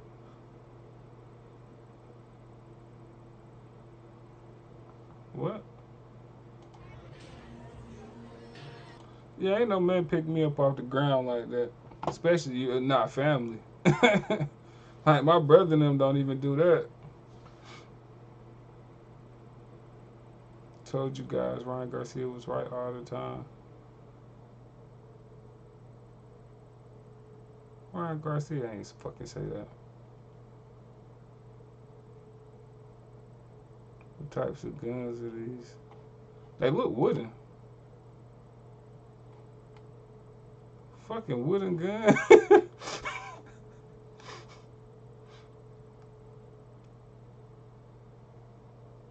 What, is this a skit? Like, am I missing something? This can't be no real Fox News picture, man. But man, like, well, you got that Drake Nike jacket on. How much that cost? With the fake wooden guns, hold up. The Nike with the Puma. Oh, he definitely Ukrainian. That's a violation. I think, man, that's a misdemeanor over here. Cross branding like that? Nah, I'm just playing. Them wooden guns though, that shit insane. Man, I wish Ron DeSantis didn't run for president. I really like that guy. I wish he never ran. He should have just been a great governor till his return, man.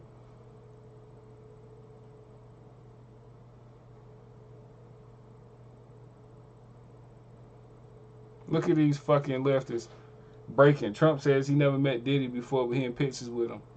Now, does this bring into question what Trump said or what Diddy said in the fucking video?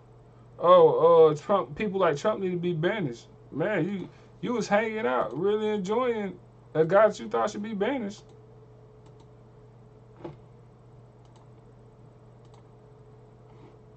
I wouldn't take that many pictures with a guy I thought should be banished. Would you?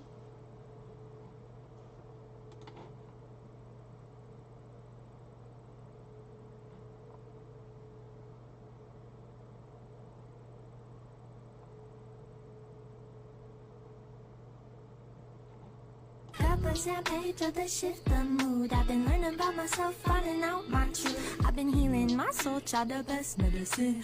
I've been learning shit from the aliens, like how we're all connected.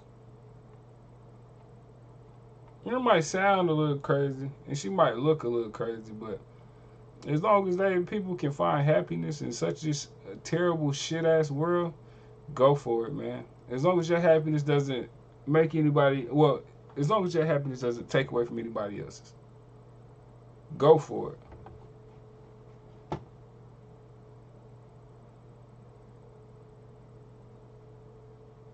Saudi Arabia is forcefully deporting Africans.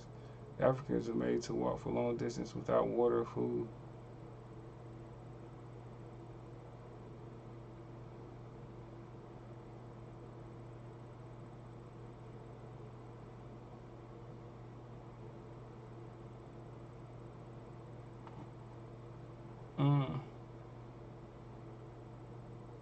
I don't know how I feel about that, considering the fact that Saudi Arabia has been using Africans for slaves for forever. All that shit is kind of the same over there to me, if you ask me. But everybody got borders. Respect people's borders. But, you know, you don't really know what's going on. They just put up little clips like this and expect you to believe the caption. I don't believe shit until I get proof from the internet. Seems fucked up, but who knows? Might have came in illegally. You gotta respect the laws of the lands.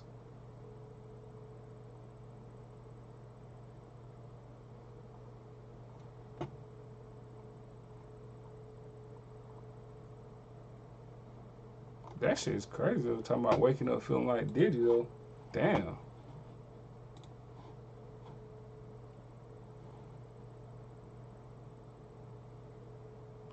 Democrats panic after RFK picks far left progressive. Oh yeah, he dealing some blows to the Democrat Party, weird ass. How vigilantes handle squatters. This must be that story I heard about. The Second American Civil War. See, you keep talking that Civil War bullshit. We don't need propaganda like that spread from either fucking side, man. We need somebody to have logic and sense and calm all the crazy shit down. We need this shit calmed down in America. We don't need people spreading more Civil War bullshit and ass. home. If you call the police, they will come and arrest you. Dell, you're getting arrested right now? I'm being arrested. For what? For being in my own home. And in Seattle, Washington, even if the entire neighborhood knows about someone squatting in your house, the police will come and defend the squatter. This guy brought his Hey, look how bad this is, man.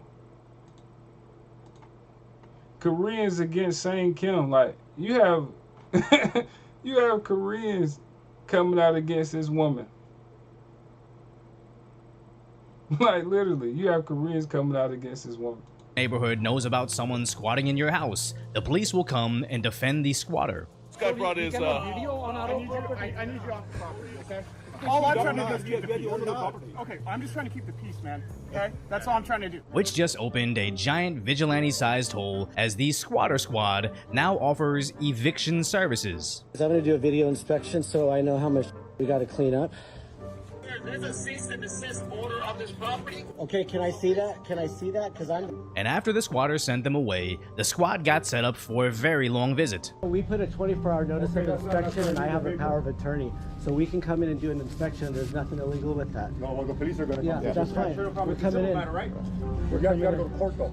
No, okay. Eventually, the police were called as they just witnessed the Squatter Squad do their inspection, and the squatters all eventually left, stating a total of 12 people were in this home, both consuming and selling substances, as the San Fernando Valley Squatter Squad was a success, as they saved their client thousands of dollars and over 2 years fighting the squatters in court, as not only do they have a YouTube and Instagram account, but an actual website selling this service. And what a sad reality we live in now, where if you go off on a vacation... Genius business move.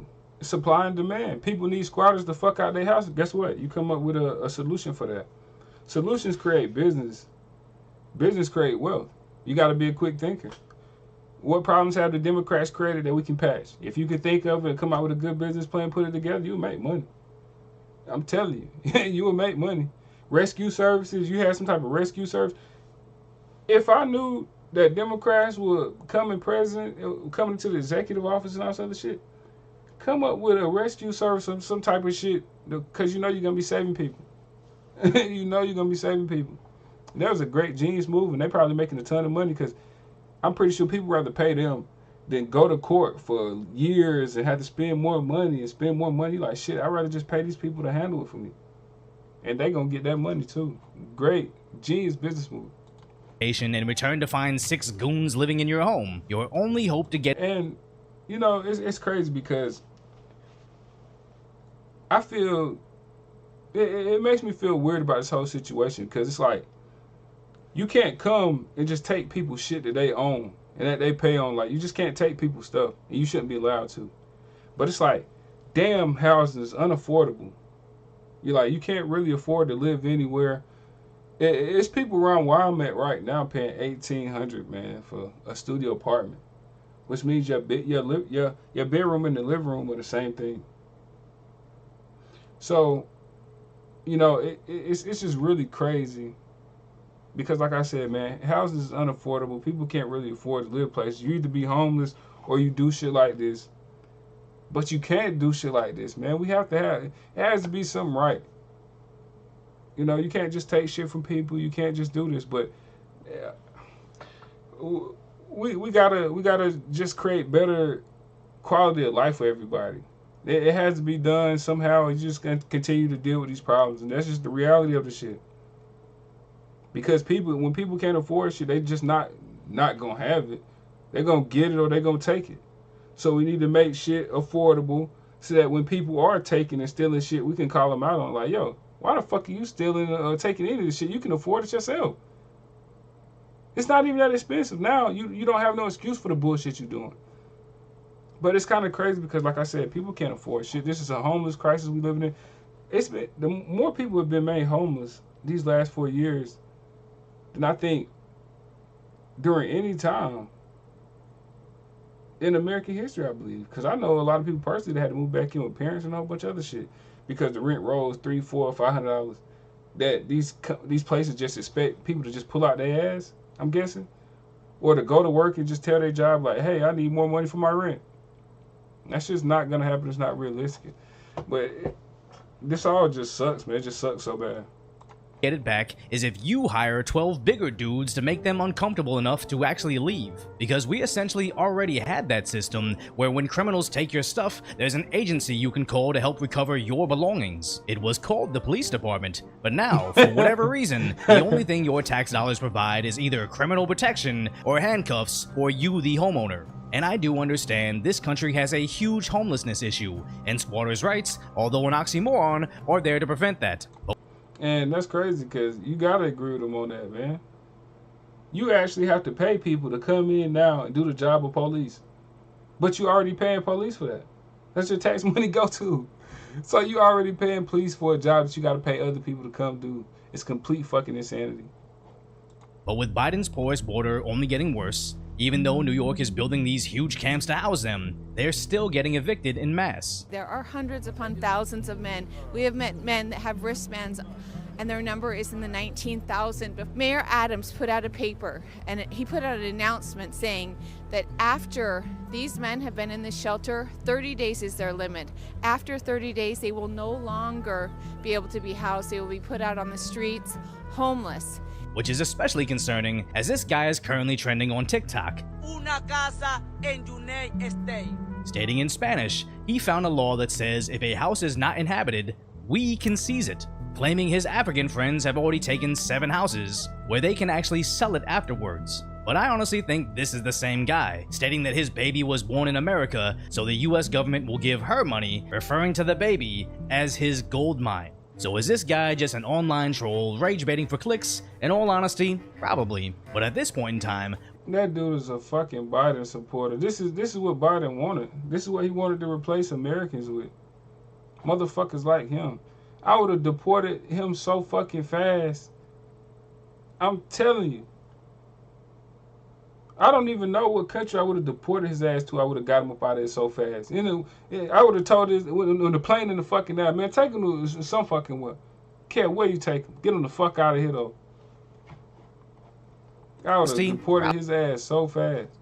Probably. But at this point in time, why wouldn't we just assume he's one of the many paid operatives online that the Biden administration sends money to help promote their narrative? And as absurd as that sounds, it's no worse than everything he's actually doing already. Because even though these claims of migrants coming in and stealing houses sounds insane, he's not the only one pointing out liberal cities' stupidity. This is how I got a free house in Portland, Oregon. So the first thing I did was find a vacant house that somebody was trying to rent. Forged some documents. This made it look like I had a lease agreement, and I called the utility companies and had the utilities put in my name. When the owner showed up, I politely explained that this was my house now and they need to leave. So they call the police and I show them my lease agreement and the utility bills, and they tell the owner that this is a civil matter and they've got to sue me. She lawyers up and tries to evict me. I can't afford a lawyer, so I call up a tenant advocacy group who gives me a lawyer that's 100% free and funded by taxpayers. So this lawyer fights on my behalf for months and months, really driving the owner crazy and costing her tens of thousands of dollars. Finally, the owner decided it would be cheaper to just give me a chunk of cash to leave rather than continue paying the lawyer. So she writes me a check for $10K and I move out. So I just got 9 months of free rent in a house that otherwise would have cost me $3 grand a month,